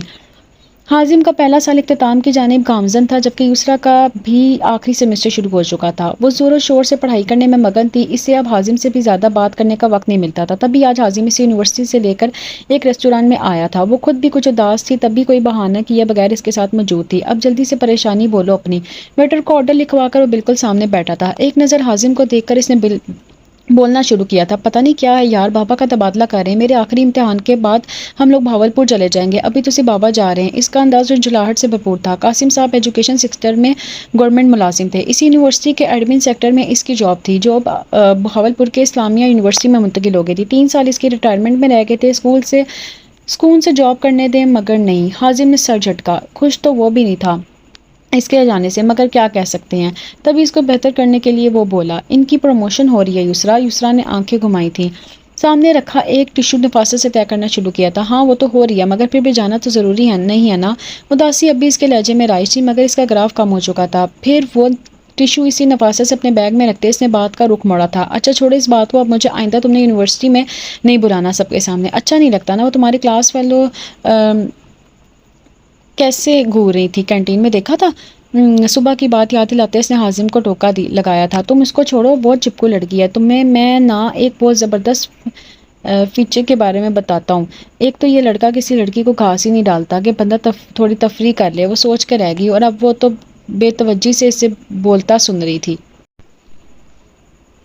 ان کی باتوں میں اتنی اقسام کی ہوا کرتی تھی، کبھی اتنی گہری اور کبھی بالکل سطحی، مگر وہ دونوں ایک دوسرے کے سامنے کچھ بھی کہہ جاتے تھے۔ وہ اپنی کرسی سے اٹھ کر اس کے دائیں جانب موجود ایک خالی کرسی پر آ کر بیٹھ گیا تھا۔ موبائل کے ایمرجنسی فیچر کے بارے میں بتاتے اب وہ خاصا پرجوش تھا۔ یہ فیچر کم و بیش ہر اینڈرائیڈ موبائل میں ہوتا ہے، بس اس کو ایکٹیویٹ کرنے کی ضرورت پڑتی ہے۔ اس میں آپ اپنے کسی بھی قریبی دوست کا نمبر ڈال سکتے ہیں جو وقت پڑھنے میں آپ کی مدد کر سکے۔ اس کے موبائل اسکرین پر جھکا وہ اب سیٹنگز تبدیل کر رہا تھا۔ تمہارے فون پر میں نے اپنا نمبر ڈالا ہے، اب تم اسٹارٹ بٹن دباؤ 5 مرتبہ۔ فون اس کی جانب بڑھاتے وہ اس کے چہرے پر آیا دبا دبا سا جوش دیکھ رہا تھا، جو ہر نئی چیز سیکھنے پر اس کے چہرے پر آتا تھا۔ اس کے ایمرجنسی ایکٹیویٹ کرنے پر اس نے اپنا فون اس کے سامنے کیا، جہاں سامنے یسریٰ کے نام سے مدد کا میسج آیا ہوا تھا۔ اس کے علاوہ ایک کال 112 کے نمبر پہ بھی جا رہی تھی، جس کو فوراً سے پہلے حازم نے بند کیا۔ ایسا نہ ہو کہ کوئی ریسکیو ٹیم اس ریسٹورانٹ کے سامنے آ جائے، وہ کہتے ہوئے ہنسا تھا۔ ویٹر اب بھی اس کے سامنے کھانا لگا رہا تھا۔ ویسے یہ فیچر لڑکیوں کی حفاظت کے لیے بہت کرامت ثابت ہو سکتا ہے، ہر کسی کو اسے ایکٹر رکھنا چاہیے۔ یسریٰ اب بھی اسے فیچر کے ٹرانس میں تھی۔ تم میرا ایمرجنسی نمبر ہو حازم، اب وہ مسکراتے ہوئے کہہ رہی تھی، اور حازم کا ڈھیروں خون بڑھا۔ میں وہ آخری انسان ہوں گا یسریٰ جس سے تمہیں نا امیدی ملے گی، کبھی ایسا ہو ہی نہیں سکتا تم پکارو اور مجھے اپنے سامنے نہ پاؤ۔ حازم کا لہجہ روزمرہ سے مختلف تھا۔ یسریٰ کے اندر ایک دم ایک الگ احساس جگا تھا، اور اسی احساس کو رفع کرنے کے لیے وہ عام سے لہجے میں حازم سے بولی تھی، میں کمپیوٹر کی طالبہ اور مجھے یہ سب نہیں پتا۔ اب وہ مصروف دکھنے کے لیے پلیٹ اب سامنے رکھ رہی تھی۔ حازم اس کی بات پر ہنس دیا تھا، ارے بھائی تم ٹھہری کتابی کیڑا، اب سب کچھ کورس کی کتابوں میں تو نہیں ملتا نا، کچھ سبق زندگی بھی دیتی ہے۔ اس کے لہجے میں کچھ تھا جس نے یسریٰ کو چونکنے پر مجبور کیا تھا، مگر اب وہ کھانے کی جانب متوجہ تھی، مگر زبان ویسی چل رہی تھی۔ پیزا کا سلائس یسریٰ کی پلیٹ میں ڈالتا وہ اسے سنجیدگی سے بولا تھا، کبھی کتابوں سے سر اٹھاؤ تو پتہ چلے حقیقی زندگی کس قدر کٹھن ہے۔ اور یسریٰ نے حازم کی بات ہوا میں اڑائی تھی، بھلا کتابوں سے باہر کون جینا چاہتا ہے۔ وہ اب سامنے پڑی کیچپ کی بوتل کھول بھی تھی جو حازم نے اس کے ہاتھ سے لے کر اس کی پلیٹ میں ڈالی تھی، پھر وہ اپنے کھانے کی جانب متوجہ ہو گئے۔ یہ سب کچھ یسریٰ کے لیے عام تھا، حازم تو ہمیشہ ہی یہی کرتا تھا، اگر نہ کرتا تو وہ حیران ہوتی۔ کھانا کھانے کے بعد دوران اسے کچھ یاد آیا تھا۔ اچھا بابا یاد کر رہے تھے تمہیں، قاسم کا پیغام دیتے یسریٰ نے کہا تھا۔ ہاں ان کے جانے سے پہلے چکر لگاؤں گا، 1-2 لوڈو کے میچ پینڈنگ ہیں، حازم نے منہ میں نوالا ڈالتے مصروف سے لہجے میں کہا تھا۔ اسے کھانے کے بیچ بلایا جانا پسند نہیں آیا تھا۔ یسریٰ بھی خاموشی سے کھانے کی جانب متوجہ ہوئی۔ ان کے مڈ ایگزامز ہوتے ہفتہ گزر گیا تھا، اور دن تیزی سے گزر رہے تھے۔ یسریٰ کے پرچے ہو جاتے اور وہ بھاولپور چلی جاتی، یہ سوچ بھی جان لیوا تھی، مگر کیا کیا جا سکتا تھا، اسے اپنے والدین کے پاس رہنا تھا۔ آج یونیورسٹی سے واپسی پر وہ یسریٰ کو اپنے ساتھ ہی گھر لے آیا تھا۔ سلوا نے شام میں ان کے گھر آنے کو کہا تھا، جبھی وہ حازم کے ساتھ چلی آئی تھی۔ اب بھی وہ صوفے پر پیر پسارے بیٹھی تھی۔ حوریہ کو شاید اس کے آنے کی خبر نہیں ملی تھی ابھی تک، انہیں آج واپس آتے راستوں میں آمنہ دیکھی تھی۔ وہ حازم سے 2 سال چھوٹی تھی، مگر وہ دونوں ایک ہی کلاس میں تھے شروع سے۔ یہ سوچ کر ہی یسریٰ کا منہ کڑوا ہوا تھا، وہ اپنے دل کی بات زبان پر لے آئی تھی، حازم سے ہر قسم کی بات کر لیتی تھی۔ پتہ نہیں خالو نے تمہارے دیر سے اسکول میں ایڈمیشن کیوں کروایا۔ وہ جو اس کے بالکل سامنے والے صوفے پر براجمان تھا، اس نے فون سے سر اٹھا کر یسریٰ کو دیکھا، جو ابھی بھی اپنے جلے دل کے پپولے پھوڑ رہی تھی۔ تم 1-2 کلاسز اسکپ کرتے، بیچ میں تو ہم دونوں ساتھ پڑھ رہے ہوتے اب تک۔ وہ بے اختیار ہنسا تھا، بالوں سے سادہ کیچر نکال کر اس نے دوبارہ بال باندھے تھے۔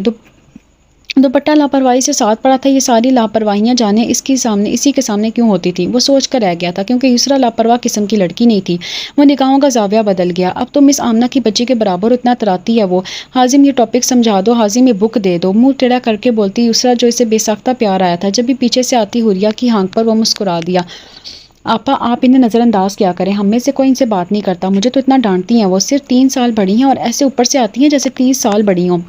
حوریہ کے جلے کٹے لہجے پر اب کی وہ مسکرا دی۔ حوریہ آ کر اس کے پاس صوفے پر ہی دبک کر بیٹھ گئی تھی۔ اس کی طبیعت ٹھیک نہیں تھی، اس نے آج اسکول سے چھٹی کی تھی، ابھی بھی ذرا نقاہت تھی۔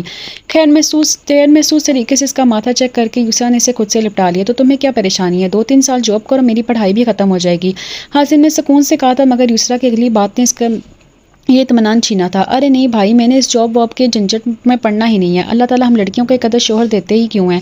تاکہ ہم آرام سے گھر میں بیٹھ کر کھائیں۔ حازم کو کچھ غلط ہونے کا احساس ہوا۔ میں نے بھی وہی کرنا ہے، سکون و اطمینان سے اپنے میاں کے بچے پالوں گی، کچھ ساس بہو والے ڈرامے دیکھ کر گھریلو سیاستوں میں حصہ لوں گی۔ اس نے جیسے آپ ہی مزہ لیا تھا، اور حازم کے تاثرات سے اندازہ نہیں کر پایا کہ وہ اپنے ارادوں میں کتنی سنجیدہ ہے۔ اب بھی تو بہت وقت ہے اس میں۔ اس کے حلق سے پنسی سی آواز نکلی تھی، لو وقت کہاں ہے؟ ابھی پرسوں آئی تھی نا ایک آنٹی، کیا پرفیکٹ 60 مٹیریل تھی، ایسے گھور کو دیکھ رہی تھی۔ میرے خیال سے تو میرے پیپرز کے فوراً بعد ہی یہ منگنی کا پروگرام رکھیں گی۔ یہ اس نے حازم کے سر پر بم پھوڑا تھا، اور اس سے سلویٰ کے آنے کی وجہ پتہ چلی تھی۔ یقیناً انزلہ سے یہ معاملہ زیر بحث لانے کے لیے ہی وہ آج آنا چاہ رہی تھی، جبکہ وہ اس کے تاثرات سے انجان مزید تفصیل حازم کے گوش گزار کر رہی تھی۔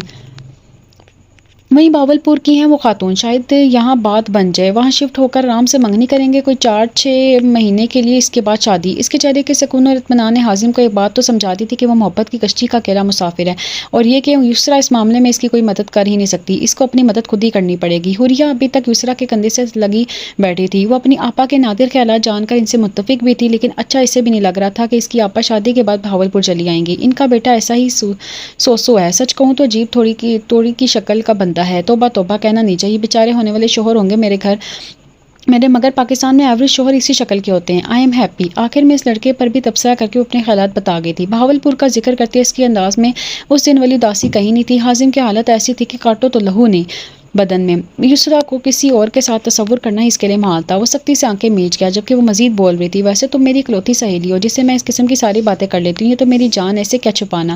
حوریہ کو ساتھ لگاتے اس نے شوق لہجے میں کہا۔ حوریہ کا چہرہ دیکھتے کہا تھا، جس کی آنکھیں بند ہو رہی تھی۔ یسریٰ مستقل حوریہ کی انگلیاں ہاتھ میں لے کر ان سے کھیلنے میں مگن تھی، ساتھ ساتھ زبان چل رہی تھی۔ یوں ہی بولتے بولتے اس کی نظر حازم کی جانب اٹھی تھی، جو اب صوفے پر سیدھا کر بیٹھا ہوا تھا۔ اسی ایک دم فکر نے گھیر لیا، اس کا لہجہ تیزی سے بدلا تھا۔ تمہارا چہرہ اتنا سرخ کیوں ہو رہا ہے؟ طبیعت ٹھیک ہے نا حازم؟ تمہیں بھی تو بخار نہیں؟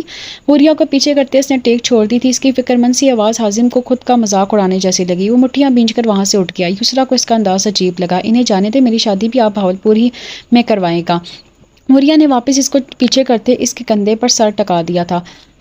اس کی کمزور سی آواز سن کر مسکرا دی، ابھی مت سوچو، بہت وقت ہے سب میں، تم آنکھیں بند کرو۔ غائب دماغی سے اس کو چپ کروا کر وہ دوبارہ حازم کے رویے کے بارے میں سوچنے لگی۔ چند دن یوں ہی گزر کے یسریٰ کے گھر والے اس رشتے سے مطمئن تھے، جبکہ حازم کے راتوں کی نیند تو اڑی ہوئی تھی۔ جہاں سلویٰ انزلہ کے ساتھ خریداری میں مصروف تھی، وہیں حازم نے یونیورسٹی تک میں یسریٰ کے ساتھ سامنے آنا بند کر دیا تھا۔ اس دن گھر سے جانے کے بعد وہ یسریٰ کے جانے تک گھر میں نہیں گھسا تھا۔ اسے یسریٰ پر غصہ تھا، مگر وہ اس پر اتار نہیں سکتا تھا، کیونکہ وہ واحد ہستی تھی جس پر آیا غصہ اسے دیکھتے ہی رفو چکر ہو جاتا تھا۔ یہ بھی ایسا ہی کوئی دن تھا جب حازم کے فون پر یسریٰ کی کال آئی تھی۔ وہ اپنے کمرے میں بستر پر نیم دراز تھا، 2 دن سے اسے یونیورسٹی کا بھی ہوش نہیں تھا۔ امان کال کر کے تھک گیا تھا۔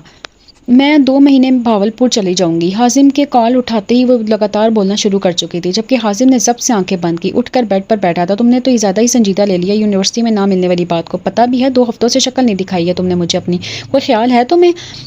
مصنوعی غصے سے بولتے وہ آخر میں کھلکھلائی تھی، اور حازم جو اس کی فکر کا کوئی اور رنگ دینے کا ارادہ رکھتا تھا بے اختیار تھم گیا۔ کیا اس لڑکی کو واقعی کوئی فرق نہیں پڑتا؟ یسریٰ یونیورسٹی میں ہی تھی، حازم کو کی کلاس سے اس کا پتہ کر کے اس نے حازم کو کال ملائی تھی۔ اب وہ کینٹین آ کر بیٹھ گئی تھی، اپنے لیے ستنگرے کا جوس آرڈر کر کے۔ اب وہ اصل مدعے کی جانب آئی تھی۔ سنو حازم، اس سیمسٹر کے نوٹس بھی ہیں، تمہیں امتحان کے بعد دے جاؤں گی، فون پر ہم رابطے میں ہوں گے، پڑھائی میں کوئی مسئلہ ہو مجھ سے پوچھ لینا، کسی بڑے کی نصیحت کی طرح نصیحت کرتی اور وہ حازم کو سلگا گئی۔ میں چھوٹا بچہ نہیں ہوں یسریٰ جسے تم ہاتھ پکڑ کر لکھنا سکھا رہی ہو، اتنی فکر مت کرو۔ اس کا لہجہ انتہائی عجیب تھا۔ یسریٰ نے فون کان سے ہٹا کر گھورا۔ اس کو کیا ہو گیا؟ اس کا جوس آ گیا تھا۔ ایک گھونٹ پڑتے اب وہ پھر حازم کی جانب متوجہ ہو گئی۔ اچھا تم چھوٹے بچے نہیں ہو، میں سمجھ گئی۔ اس نے مصنوعی سے بچ کرتے وہ پھر ہنسی تھی، اور آج اس کا ہنسنا حازم کے دل پر چھریاں چلا رہا تھا۔ آنی اور حوری کا پیار دینا میری طرف سے۔ ان کو بولے امتحان کے بعد ایک پورا دن رہنے آؤں گی ان کے ساتھ، ابھی ذرا مصروفیت چل رہی ہوں، ابھی بھی یونی میں ہوں۔ اس کے کہنے پر حازم نے بے اختیار وقت دیکھا تھا۔ اسے یکدم فکر ہوئی، روٹ بس کا وقت تو نکل گیا ہے، اب گھر کیسے جاؤ گی؟ وہ بستر سے اٹھ کھڑا ہوا تھا، اب وہ اپنے کپڑے نکال رہا تھا۔ اس کا گھر یونیورسٹی سے 15 منٹ کی دوری پر تھا، وہ اسے لے کر گھر چھوڑ سکتا تھا۔ ارے سارا اور میں ہے نا، اگلے 2 دن چھٹی ہے نا، اس وجہ سے اسائنمنٹ بنانے لائبریری تک گئے تھے، وہاں دیر ہو گئی تھی، ولی بھی ساتھ ہے، وہ ہمیں گھر چھوڑ دے گا۔ حازم کے چلتے ہاتھ رکے تھے، پھر اسی کے انداز میں زمانے بھر کی سختی آئی۔ میں 10 منٹ میں پہنچ رہا ہوں، گھر چھوڑ دوں گا، کسی کے ساتھ جانے کی ضرورت نہیں ہے۔ یسریٰ ارے ارے کرتے رہ گئی اور وہ وہاں سے نکل پڑا، اور واقعی جانے کی اس طرح گاڑی چلا کر 10 منٹ میں یونیورسٹی پہنچا تھا۔ سارا اور ولی دونوں ہی اس کی کلاس میں پڑھتے تھے، جبکہ آپس میں وہ کزنس بھی تھے۔ انہیں روانہ کر کے وہ اسی کا انتظار کر رہی تھی۔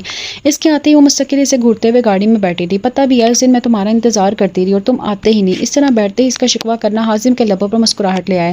وہ جانے کتنے دنوں بعد یوں مسکرایا تھا۔ اس خوشواش لڑکی کی مسکراہٹ تک چھن گئی تھی اس سے۔ سارا راستہ وہ ادھر ادھر کی باتیں کرتی رہی۔ حازم زیادہ تر خاموش ہی رہا، اور یسریٰ کے سامنے وہ اکثر خاموش رہتا تھا۔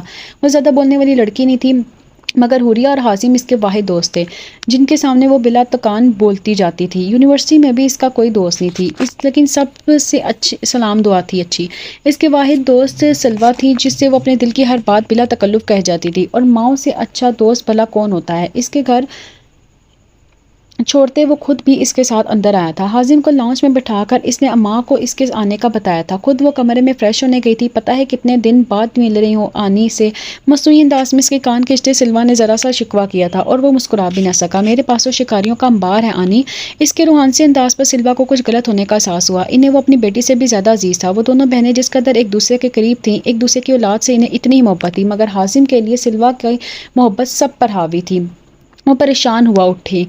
کیا بات ہے حازم؟ اسے اٹھا کر اپنے قریب بٹھایا تھا۔ اس نے کچھ دیر سوچا تھا کہ وہ آنے سے بات کرے یا نہ کرے۔ دونوں خاندانوں میں یسریٰ کی شادی کا موضوع زیر بحث تھا۔ سلویٰ کی پریشانی صورت دیکھ کر اس نے آخر فیصلہ کر ہی لیا تھا۔ آنی اب یسریٰ کی شادی مجھ سے کر دے، میں بھی تو اچھا لڑکا ہوں۔ اور وہ دنگ رہ گئی تھی۔ کیا بات کر رہے ہو حاجی؟ اس کی حیرت سے بھرپور آواز پر حازم نے لب کاٹے، پھر مضبوط لہجے میں کہنے لگا، تھوڑا سا وقت درکار ہے نا مجھے، جلد سیٹل ہو جاؤں گا، اب تھوڑا سا انتظار کر لیں ورنہ میں مما سے بات کرتا ہوں۔ سلویٰ نے شکر کیا تھا کہ اس وقت قاسم گھر پر نہیں تھے، مگر اس کا سکون بھی کچھ پلوں کا تھا، کیونکہ پیچھے سے آتے قاسم الوی کا دماغ گھوما تھا اس کی بات پر۔ کتنا انتظار کروائیں گے بیٹا جی؟ ابھی 4 سال تو آپ کی پڑھائی کے باقی ہیں، اس کے بعد کم سے کم 4 سال چاہیے پاکستان میں لڑکوں کو سیٹل ہونے کے لیے۔ ان کا لہجہ استعزیہ سے بھرپور تھا، جس میں غصے کی جھلک شامل تھی۔ وہ بہاولپور جانے کے بعد ہر ہفتے گھر آ جاتے تھے۔ اس دفعہ انہیں گھر کی کچھ زیادہ ہی یاد آئی تھی، تب بھی وہ جمعے کو چلے آئے، اور اچھا ہی ہوا ورنہ وہ سلویٰ کی حازم سے محبت کے بارے میں انجان نہیں تھے۔ ان سے کچھ بعید نہیں تھی کہ وہ اپنے بھانجے کی محبت میں اپنی بیٹی کا مستقبل بھی داؤ پر لگا سکتی تھی۔ میں پارٹ ٹائم جاب کر لوں گا، اس کی آواز من منانے سے زیادہ نہ تھی، جبکہ قاسم ابھی بھی اسی تحمل سے بول رہے تھے۔ اس وقت یسریٰ کس سال کی تھی؟ تب 29 کی ہوگی، اور پتہ ہے کہ اس عمر میں پاکستان میں لڑکیوں کی گود میں 3 بچے ہوتے ہیں، اور تب تک تمہارا انتظار کروائیں ہم، اور آخر میں تمہارے اس خودسر باپ نے انکار کر دیا تو میری بیٹی تو رول جائے گی نا۔ ان کی آخری بات پر سلویٰ دہل اٹھی تھی۔ دل تو قاسم صاحب کا بھی کانپا تھا اپنے الفاظ پر، جبکہ مستقبل کی اس قدر ہولناک تصویر کھینچنے پر حازم کا دل بھی ڈوبا تھا۔ ہاں وہ مستقبل ہولناک ہی ہوگا جس میں یسریٰ کے ساتھ حازم نہ ہو۔ وہ یکدم ہی مڑا تھا۔ مڑنے سے پہلے اس نے سیڑھیوں کے قریب ایک ہرا آنچل دیکھا تھا۔ وہ یقیناً وہی ہستی تھی جس کے ساتھ موضوع بحث تھی۔ وہ تیزی سے وہاں سے نکلتا چلا گیا۔ دوسری جانب یسریٰ کے اوپر حیرتوں کے پہاڑ ٹوٹے تھے۔ وہ اس کا سب سے بہترین دوست تھا، وہ اس کے بارے میں ایسا کیسے سوچ سکتا تھا، اور اس سے بات کیے بغیر وہ کیسے اس کے ماں باپ کے سامنے اس کی ذات تو کوڑی کی کر سکتا تھا۔ انہیں تو یہی لگتا تھا نا کہ ان کی بیٹی نے ان کے ناک کے نیچے کوئی افیئر چلایا تھا، یا جب وہ خود ان سے بات نہ کر سکی تو حازم سے کہلوا رہی ہے۔ اس کا دماغ جس نیچ پر سوچ رہا تھا وہ خیالات تو دور دور تک ان تینوں کے ذہن میں نہیں آ رہے تھے، کیونکہ سچ یہی تھا کہ ان تینوں ہی کی محبت اس کے لیے بہت خالص تھی۔ وہ دونوں گھر میں گھسے ہی تھے کہ انزلہ کی آواز نے ان کے قدم روکے۔ کیسی ہیں سلویٰ اور یسریٰ؟ وہ گھر میں بتائے بغیر گئے تھے، مگر ماں کا جانا اب بس تھا، اور ماؤں کو تو سب پتہ ہوتا ہے۔ ٹھیک ہے آنی، آپ خود کیوں نہیں ملنے جاتی؟ حازم کا لہجہ خوش آمدانہ تھا۔ تم نے کوئی کسر چھوڑی ہے؟ 3 سال سے میں نے یسریٰ سے بات نہیں کی، اب کس منہ سے جاؤں ان سے ملنے؟ اس کا لہجہ کچھ خشک تھا۔ حوریہ نے بے اختیار بھائی کا چہرہ دیکھا، وہ ہنس رہا تھا۔ اس نے ناگواری سے سر جھٹکا، آپا صحیح کہتی ہیں، اس سے ڈھیٹ انسان دنیا میں کوئی نہیں ہو سکتا۔ حازم نے آگے بڑھ کر ماں کو شانوں سے تھاما تھا، پھر وہیں قریب میں پڑی کھانے کی میز کے پاس رکھ کر کرسی پر بیٹھا کر گویا ہوا، آپ وہ پہلی خاتون ہوں گی جو اپنی بہو کی وجہ سے بیٹے کو باتیں سنا رہی ہیں۔ اس کی ڈٹائی پر وہ حازم کے ہاتھ جھٹک گئی۔ حازم ان کے تنبیہ لہجے پر وہ تھوڑا سنجیدہ ہوا تھا۔ اب قاسم انکل کے پاس کوئی بھی وجہ نہیں ہے انکار کی، مما بابا سے بات کرنا میری ذمہ داری ہے، قاسم انکل کو آپ نے اور آنی نے منانا ہے۔ اس کے لہجے کے تار چڑھاؤ نے انزلہ کا دماغ گھمایا تھا۔ کس قدر سنجیدہ لہجے میں یکدم ہی شوخی گلی تھی۔ اور اپنی بہو کی فکر چھوڑیں، وہ بچپن سے مانی ہوئی ہے، بس بلا وجہ کے نخرے دکھا رہی ہے، اسے خود کچھ نہیں پتا۔ یہ سیمسٹر ختم ہوتے ہی آپ آنی کے ہاں جا کر ہمارے رشتے کی بات کریں گی بس۔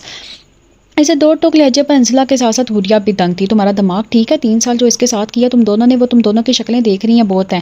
انزلہ کو خود حازم کی بات پسند نہیں آئی تھی۔ گزشتہ کچھ عرصے سے جو رویہ اس بارے میں گھرانے کا اس بے چاری بچی کے ساتھ رہا تھا، وہ کسی بھی صورت قابل قبول نہ تھا۔ یہ تو ان کی بہن کی عنایت تھی کہ انہوں نے ان کے بچوں کو کھڑے کھڑے گھر سے نہ نکالا تھا۔ نہیں ماما، آپ نے مجھے کچھ نہیں کہا، مجھ سے بات بھی کری تھی۔ حوریہ نے فوراً ہی حازم کی طرف داری کرنی چاہیے تھی، حالانکہ وہ آتے ہوئے حوریہ سے نہیں ملی تھی، نہ ہی یسریٰ حازم اور ان کے گھر جانے پر خوش تھی۔ حوریہ کی بات کو نظر انداز کرتے انزلہ ابھی بھی حازم سے ہی کہہ رہی تھی، اور اس کے ساتھ جو ہو چکا وہ بہت بکھر گئی ہے حاجی، یہ زبردستی کہیں سے توڑ نہ دے بیٹا، تم سمجھتے کیوں نہیں ہو؟ انہوں نے اس پر ملال انداز اپنایا تھا۔ حازم چند لمحے انہیں دیکھتا رہا، پھر بولا تو اس کا لہجہ کسی بھی احساس سے آ رہی تھا، آپ کیوں نہیں سمجھ رہی ماما، ہم دونوں ہی تکلیف میں ہیں۔ وہ ایک سمپل زندگی چاہتی ہے جو اس کے پاس ابھی نہیں ہے، میں اسے جوڑ لوں گا، میں اسے سنبھال لوں گا، آپ لوگ مجھ پر کیوں نہیں بھروسہ کرتے ہیں؟ اس کے انداز میں بے بسی تھی۔ انزلہ اس کی شکل دیکھ کر رہ گئی۔ کیا میں یسریٰ کو کوئی تکلیف دے سکتا ہوں؟ مجھے بتائیں۔ اس نے بہت مان سے انزلہ کی آنکھوں میں دیکھا تھا۔ پیچھے سے آتے مہتاب افسر نے اپنے اکلوتے بیٹے کی بے بسی سے بھرپور آواز پر پہلو بدلا تھا۔ انہیں 3 سال پہلے اس معاملے کی بھنک پڑ گئی تھی اور اپنے تب کے رویے پر وہ اب تک شرمندہ تھے۔ آپ کو کیوں لگتا ہے بیگم کہ آپ کی بہن ہمارے ہونہار سپوت کو اپنی اکلوتی اولاد کا رشتہ نہیں دیں گے؟ انہوں نے قدرے شوخی سے کہتے ان تینوں کو ہی حیرت میں دھکیلا تھا۔ انزلہ تو اپنے شوہر کی اس بدلاؤ پر حیرت کے سمندر میں غوطہ زن تھی، جبکہ حوریہ یکدم ہی خوشی سے اچھل کر باپ کے گلے لگ گئی تھی۔ سچ بابا، ہم آپا کی شادی بھائی سے کر سکتے ہیں، آپ قاسم انکل کو منانے میں ہماری مدد کریں گے؟ وہ ذرا سا سر ہاں میں ہلا گئے تھے۔ قاسم کو یہ سب سمجھنے میں تھوڑا وقت لگا تھا، مگر اب اس کے چہرے پر مطمئن مسکراہٹ تھی۔ باپ سے شکووں میں قدرے کمی آئی تھی۔ یہ ہمارے گھروں میں باپ بعض اوقات اپنے کہے صرف ایک جملے سے اپنے متعلق تمام شکووں کو دھو ڈالتے ہیں، اور یہ ہنر صرف انہی کے پاس ہوتا ہے۔ انہیں دلوں میں واپس جگہ بنانے کے لیے لمبے لمبے مکالمے بولنے کی ضرورت نہیں ہوتی۔ ان کے رویوں میں ذرا سی تبدیلی ہمارے دلوں میں ان کی عزت و محبت کو دگنا کر دیتی ہے۔ رات کے دوسرے پہر اپنے کمرے میں سوئے ہوئے مہتاب کی پشت دیکھتے انزلہ نے آج ہوئے واقعے کو سوچا تھا۔ وہ ہمیشہ سے سخت گیر تھی، مگر ان کے اور بچوں کے معاملے میں ان کی سختی بہت کم رہ جاتی تھی، اور 3 سال پہلے انہوں نے حازم کے لیے بہت سخت فیصلہ لیا تھا۔ انزلہ کے ذہن میں 3 سال پرانا واقعہ گھوما تھا۔ وہ اپنے شوہر سے شاکی تھی کہ وہ واقعی حالات کا قصور تھا۔ اس کے بعد مہتاب بیمار بھی رہنے لگے تھے۔ حازم نے باپ کی ذمہ داری کم کرتے ہوئے آفس سنبھالا تھا، مگر ان سے شکووں میں کمی نہیں آئی تھی۔ انزلہ، حازم، مہتاب بہت غصے میں گھر میں داخل ہوئے تھے۔ آج قاسم کی کال آئی تھی، اپنی بیٹی کے نکاح میں دعوت دے رہا تھا اور کہہ رہا تھا کہ میں اپنے بیٹے کو سمجھاؤں۔ مہتاب کا غصے سے برا حال تھا۔ انزلہ، حازم اور حوریہ یہ ڈر کر کمروں سے باہر آتے، ان کو دیکھتے انہوں نے اونچی آواز میں کہا تھا، ارے کرے اس کی اولاد اور نام وہ میرے بیٹے کا لگا دے۔ کسی بھی لڑکے کو اتنی شے لڑکی کی پذیرائی پر ہی ملتی ہے کہ وہ اس کے باپ سے اس کا ہاتھ مانگ لے، اور تمہارے بیٹے نے تو گھر میں بتانا بھی ضروری نہیں سمجھا۔ انہوں نے انزلہ کو رگڑا تھا۔ وہ غلط فہمی کا شکار تھے، مگر ان کی سخت طبیعت کے باعث انزلہ نے ان کے سامنے کوئی بات ہی نہ ہو پا رہی تھی۔ لیکن ان کی بدگمانی پر حازم کا بھی دماغ گھوما بیٹا تو وہ انہی کا تھا بابا، میں اس میں ماما کی کوئی غلطی نہیں ہے۔ لہجہ اس کا بھی سخت تھا، مگر باپ کا احترام آڑے آیا تھا۔ جو بھی ہے، اب میں نہیں چاہتا کہ میرے گھر سے کوئی بھی ادھر قدم رکھے گا۔ ان کے سرد انداز پر تینوں نے حیرت سے آنکھیں کھول کر مہتاب کو دیکھا تھا۔ لیکن مہتاب، اس کا نکاح ہے، میری بہن بالکل اکیلی ہے۔ انزلہ کی نم آواز بھی ان کا فیصلہ نہ بدلوا سکی۔ باپ کے رویے سے حوریہ سہم گئی تھی۔ تمہاری بہن کو تو تمہارا خیال آیا نہیں، تم یہاں اس کی محبت میں پاگل ہوئے جاؤ۔ ان کا لہجہ حد سے زیادہ کھردرا تھا۔ حازم جو کب سے ہوش میں خاموش تھا، باپ کی ماں سے ناروا سلوک سے ہتے سے اکھڑ گیا۔ قدرے نرم لہجے میں حوریہ کو مخاطب کیا تھا، حوری تم اپنے کمرے میں جاؤ۔ حوریہ کو روانہ کر کے وہ باپ کے سامنے آ کھڑا ہوا، آئندہ آپ حوریہ کے سامنے ہماری ماں سے اس طرح بات نہیں کریں گے۔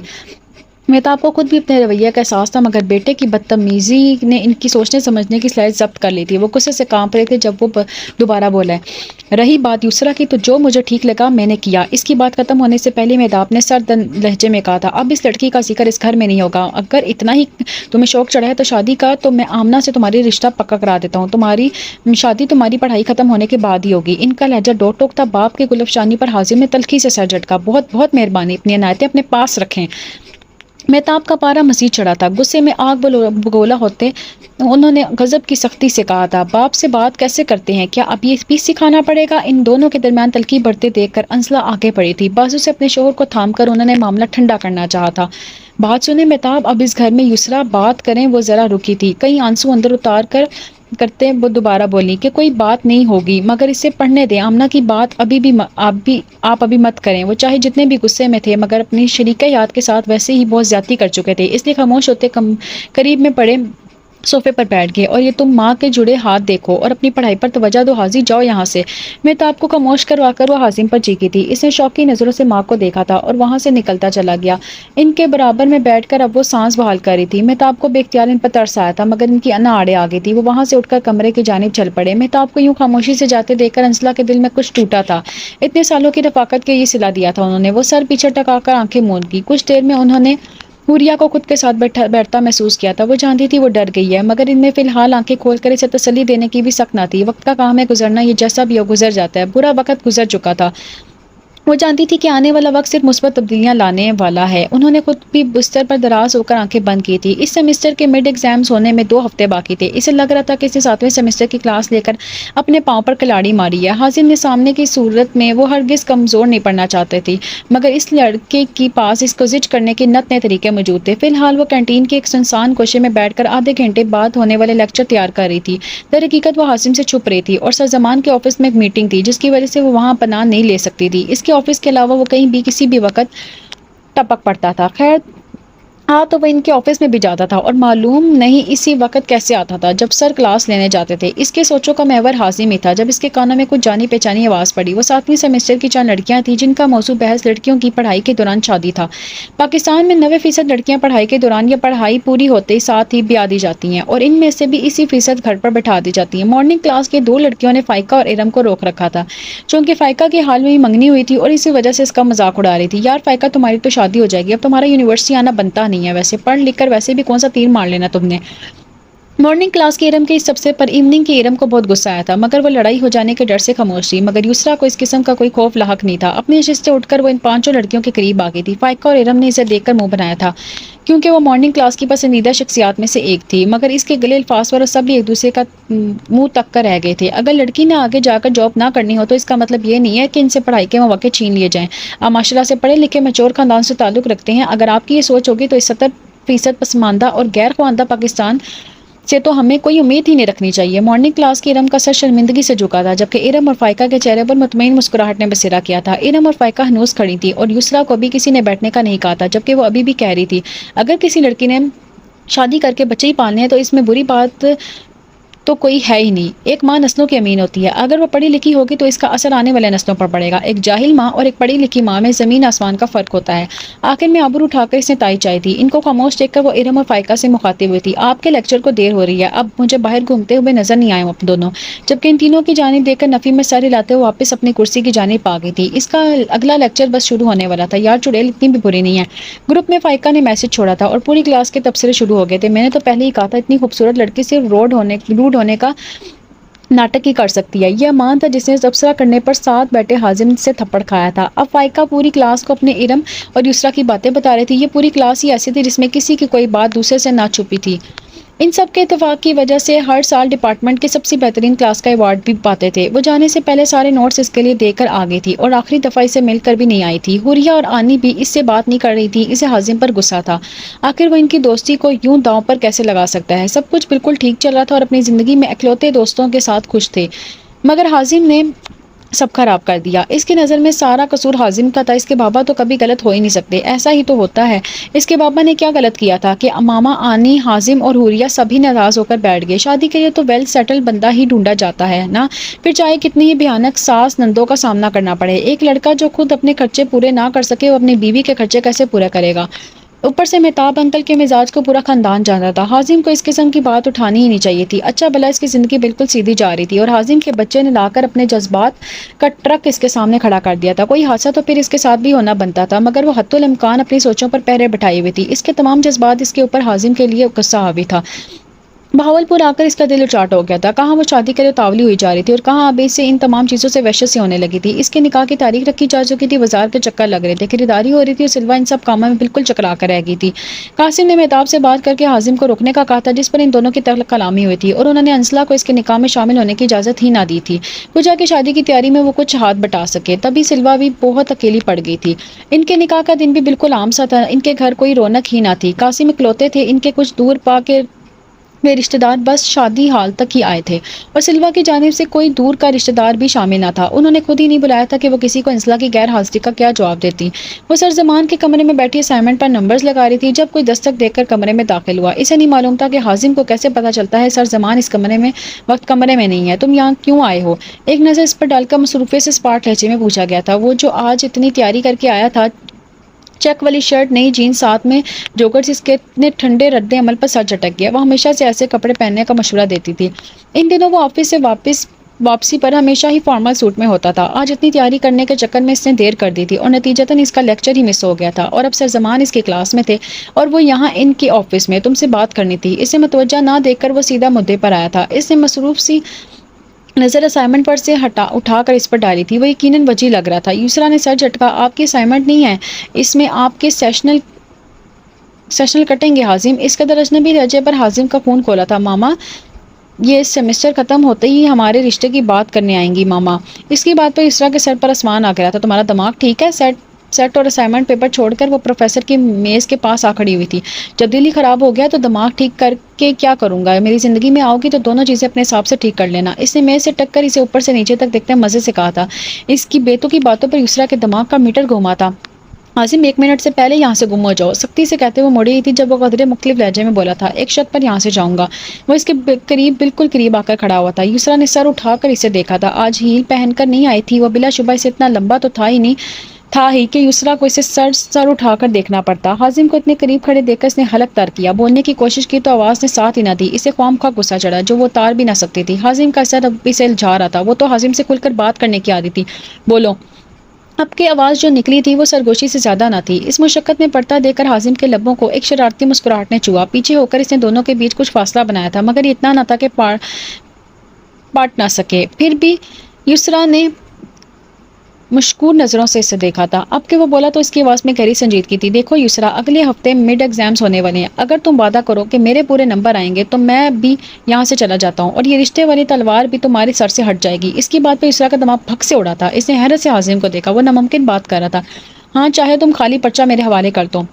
اس کے ایک دم صحیح تکا لگانے پر وہ دل کھول کر ہنسا تھا۔ اس کو یوں ڈٹائی سے ہنستا دیکھ کر اس نے سامنے رکھا شو پیس اٹھا کر اس کی جانب پھینکا تھا، جسے کیچ کر کے وہ دائیں آنکھ دبا گیا، جس نے یسریٰ کی غصے کو اور ہوا دی تھی۔ تم ایک نمبر کے گھٹیا انسان ہو۔ کچھ اور نہ سوچا تو وہ پلٹ کر صوفے پر بیٹھ کر رو دی۔ حازم کی ساری شوخی ہوا ہوئی تھی۔ وہیں اس کے پاس بیٹھ کر اس کا ہاتھ تھام گیا تھا۔ آئی ایم سوری یسریٰ، نہیں چاہیے پورے مارکس اور کبھی تنگ نہیں کروں گا۔ اس کے یوں بیٹھنے پر اس کا دل دھڑکا تھا جو اتنے سالوں سے اپنی بے چینی کو کوئی نام نہیں دے پا رہی تھی۔ اسے یکدم احساس ہوا تھا کہ سامنے بیٹھا لابلے سا لڑکا محبت کے اس رستے کا اکیلا مسافر نہیں تھا۔ اس نے اپنا ہاتھ چھڑا کر بے اختیاری اٹھ کھڑی ہوئی تھی۔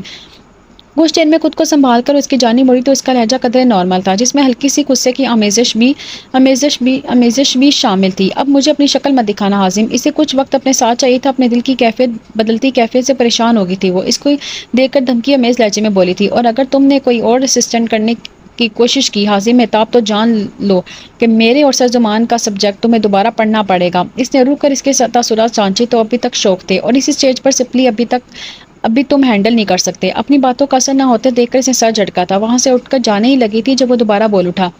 اب کہ اس کے لہجے میں شرارت مفقود تھی۔ پاس ہونے کی فکر نہیں ہے، بس زندگی کے امتحان میں فیل ہونا نہیں چاہتا۔ اس نے مڑ کر اس کا سنجیدہ لہجہ دیکھا تھا اور انداز اب بھی قدرے مشکوک تھا جب وہ دوبارہ بولا، ماما، اس سیمسٹر کے بعد قاسم انکل سے دوبارہ بات کریں گے ہمارے رشتے کی۔ تمہاری طرف سے انکار نہیں ہونا چاہیے۔ قاسم انکل کی ساری شرائط پوری کر چکا ہوں، بابا ساتھ آئیں گے۔ اور وہ بالکل اس کے سامنے آ کر کھڑا ہوا تھا۔ یسریٰ ابھی تک اس کی بات ٹرانس میں تھی جب وہ آنکھوں میں شرارت لیے دوبارہ بولا، اگر آپ نے پاپا کے کہنے پر اس توری کی شکل والے عجیب سے بندے سے نکاح کر سکتی ہو تو میری شکل تو اس سے بہت اچھی ہے۔ یسریٰ نے غصے سے لب بھینچے تھے۔ 3 سال پہلے اپنے کہے الفاظ یاد آئے تھے۔ ایک غصیلی نظر اس پر ڈال کر وہ اپنے ہینڈ بیگ اور ہاتھ میں پیپر سنبھالتی کمرے سے باہر نکلی تھی۔ اسے یوں لاجواب ہو کر نکلتا دیکھ کر حازم کے لبوں پر پھر سے ایک شوق مسکراہٹ نے جگہ بنائی تھی۔ یسریٰ اس سے ملے بغیر چلی گئی تھی۔ اسے اس کا دکھ تھا، مگر اس سے زیادہ دکھ اسے اس کی بے رخی کا تھا۔ وہ اسے کس بات کی سزا دے رہی تھی؟ اس نے تو بس اس کے سامنے اپنے جذبات کھول کر رکھے تھے. اسے نہیں معلوم تھا کہ حوریہ اور انزلہ اس سے بات تک نہیں کر رہے. وہ تو اپنے دکھ میں اتنا مگن تھا کہ اسے کسی چیز کا بھی ہوش نہیں تھا. جس دن مہتاب کے پاس قاسم علوی کی کال آئی تھی اس دن گھر میں بہت فساد ہوا تھا. مہتاب اور حازم کی لڑائی پر انزلہ دل پکڑ کر بیٹھ گئی تھی. اوپر سے انہوں نے آمنہ نامی بم بھی اس کے سر پر پھوڑا تھا. مہتاب نے انزلہ اور حوریہ کو بھی یسریٰ کی شادی میں شرکت سے منع کر دیا تھا. جس دن ان کا نکاح تھا وہ تین دن بخار میں پنکتا رہا تھا. حوریہ سے بھائی کی یہ حالت نہ دیکھی جا رہی تھی. اس نے نکاح والے دن یسریٰ کو فون کر کے اپنے دل کا غبار نکالا تھا اور آخر میں یہ کہنا نہ بولی تھی کہ اب اس سے زندگی بھر کبھی بات نہیں کریں گی. یسریٰ کے لیے وہ دن بہت بھاری تھا. اس کے ساتھ اس کے ماں باپ کے علاوہ کوئی اپنا نہیں تھا. جس سے دوستی تھی وہ تو روٹھے بیٹھے تھے. وہ بخار سے اٹھا تو بالکل بدل گیا. پہلے کے جیسا ہنسنا ہنسانے والا، مگر اب اس کی آنکھوں میں اس کی ہنسی کا ساتھ نہیں دیتی تھی. اسے اب جلد سے جلد اپنے پاؤں پر کھڑا ہونا تھا. مارننگ سے ایوننگ کلاس شفٹ کروانے کے بعد اس نے بابا کے بزنس کو وقت دینا شروع کیا تھا. ان کی گارمنٹس فیکٹری تھی. اسے ان کی فیکٹری لے کر نہیں چلنی تھی. وہ اپنی ڈگری کو ہی استعمال میں لانا چاہتا تھا، مگر بابا کی گرتی صحت نے اس سے یہی کام کروایا تھا. اب اسے اس میں مزہ آنے لگا تھا. وہ بی ایس کے بعد ایم بی اے کرنے کا ارادہ رکھتا تھا. اس کے انتک محنت سے مہتاب کی فیکٹری ترقی کر رہی تھی، مگر مہتاب اور اس کے بیچ کی سرد مہری ابھی بھی اول روز جیسی تھی. آخر اس کا نکاح بھی ہو گیا تھا. ارسم اچھا لڑکا تھا مگر موڈی تھا. بات کرتا تو اتنے اچھے سے کہ بندے کو خود پر رشک ہو جائے، اور نظر انداز کرنے پر آئے تو دو ہفتے بغیر کوئی خیر خبر لیے نکال دے. لیکن یسریٰ خود کو اس کے مزاج کے مطابق ڈھال رہی تھی. یسریٰ کی ساس زنیرہ بیگم کی باتوں سے شہد ٹپکتا تھا، مگر کسی کی بھی ذیابیطس کی مرض میں مبتلا کرنے کی صلاحیت سے مالا مال تھی. وہ خاتون جب کبھی گھر آ کر بیٹھتی تو ان کے پورے خاندان کو رات تک کے لیے دوائیوں کا سہارا لینا پڑتا. انہوں نے رخصتی کے لیے 1 سال کا وقت مانگا تھا، اور اس 1 سال کو ضائع ہونے سے بچانے کے لیے یسریٰ نے قاسم صاحب کی یونیورسٹی میں ایم فل میں ایڈمیشن لے لیا تھا. نکاح کے 6 مہینے بعد ارسم کو یاد آیا تھا کہ اسے اپنی منقوہ کو کہیں باہر کھانا کھلانا چاہیے، اور آج اس لیے ایک مہنگے ریستوران میں آیا تھا. وہ پہلی دفعہ اپنے شوہر کے ساتھ باہر آنے کی خوشی میں دل لگا کر تیار ہوئی تھی. یسریٰ سے زیادہ وہ اس ریستوران کی شان میں قصیدے پڑھ رہا تھا جہاں وہ اسے کھانا کھلانے والا تھا، اور اس شان میں سرفہرست اس ریستوران کا مہنگا ہونا تھا. اب وہ اسے کیا بتاتی کہ وہ اس سے بھی مہنگے ہوٹلز میں کھانا کھا چکی ہے. ریستوران میں پہنچ کر اسے نہ جانے کیوں حازم کے ساتھ گزرا ہوا وقت یاد آیا، جب وہ اس کا انتظار کیے بغیر لمبے ڈھک بڑھتا ہوٹل کے اندر پہنچ گیا تھا، یا جب اس سے پوچھے بغیر آرڈر کرتے اس نے ویٹر سے سب مہنگی ڈشز لانے کا کہا تھا، یا جب وہ واش روم گئی اور اس کے واپس آنے پر وہ کھانا شروع کر چکا تھا. اس نے خود کو بری طرح جھڑکا تھا. سامنے بیٹھا شخص اس کا شوہر تھا، اور کسی بھی ایکس وائی زی سے اس کا موازنہ نہ کرنا یسریٰ کو زیب نہیں دیتا تھا. لیکن اس کھانے اور اس ریسٹورنٹ سے اس کا دل اٹھ گیا تھا. وہ وہیں سے واپسی پر اس نے ارسم سے پہلے لڑائی ہوئی تھی. بقول ارسم کے اسے تو نہ اچھے کھانوں کی قدر ہے نہ مہنگی چیزوں کی. وہ بتانا چاہتی تھی کہ اسے واقعی مہنگی چیزوں کی قدر ہے نہ ضرورت. اس کے لیے احساسات اور جذبات سے قیمتی کچھ نہیں، مگر مقابل تو جیسے اسے سننے میں بھی دلچسپی نہیں رکھتا تھا. وہ بہت غصے میں گھر کے لیے نکلی تھی. دوپہر میں حازم نے دماغ کی دہی کی تھی، اور کلاسز لینے کے بعد سرزمان سے میٹنگ تھی جس میں دیر ہو گئی تھی. مغرب بس ہونے ہی والی تھی، اس لیے اجلت میں گاڑی میں پیٹرول تک نہیں دیکھا تھا. وہ اندھیرا ہونے سے پہلے گھر پہنچنا چاہتی تھی. اپنی کالونی کی جانب آنے والی مین سڑک کے بجائے اس نے ملکہ کالونی سے متصل راستہ چنا تھا، جو کہ شارٹ کٹ تھا مگر اکثر سنسان رہتا تھا. اندھیرا بڑھنے لگا تھا. وہ کالونی عبور کرنے سے پہلے ہی اسے پیٹرول ٹینک خالی ہونے کا اندیشہ ہوا.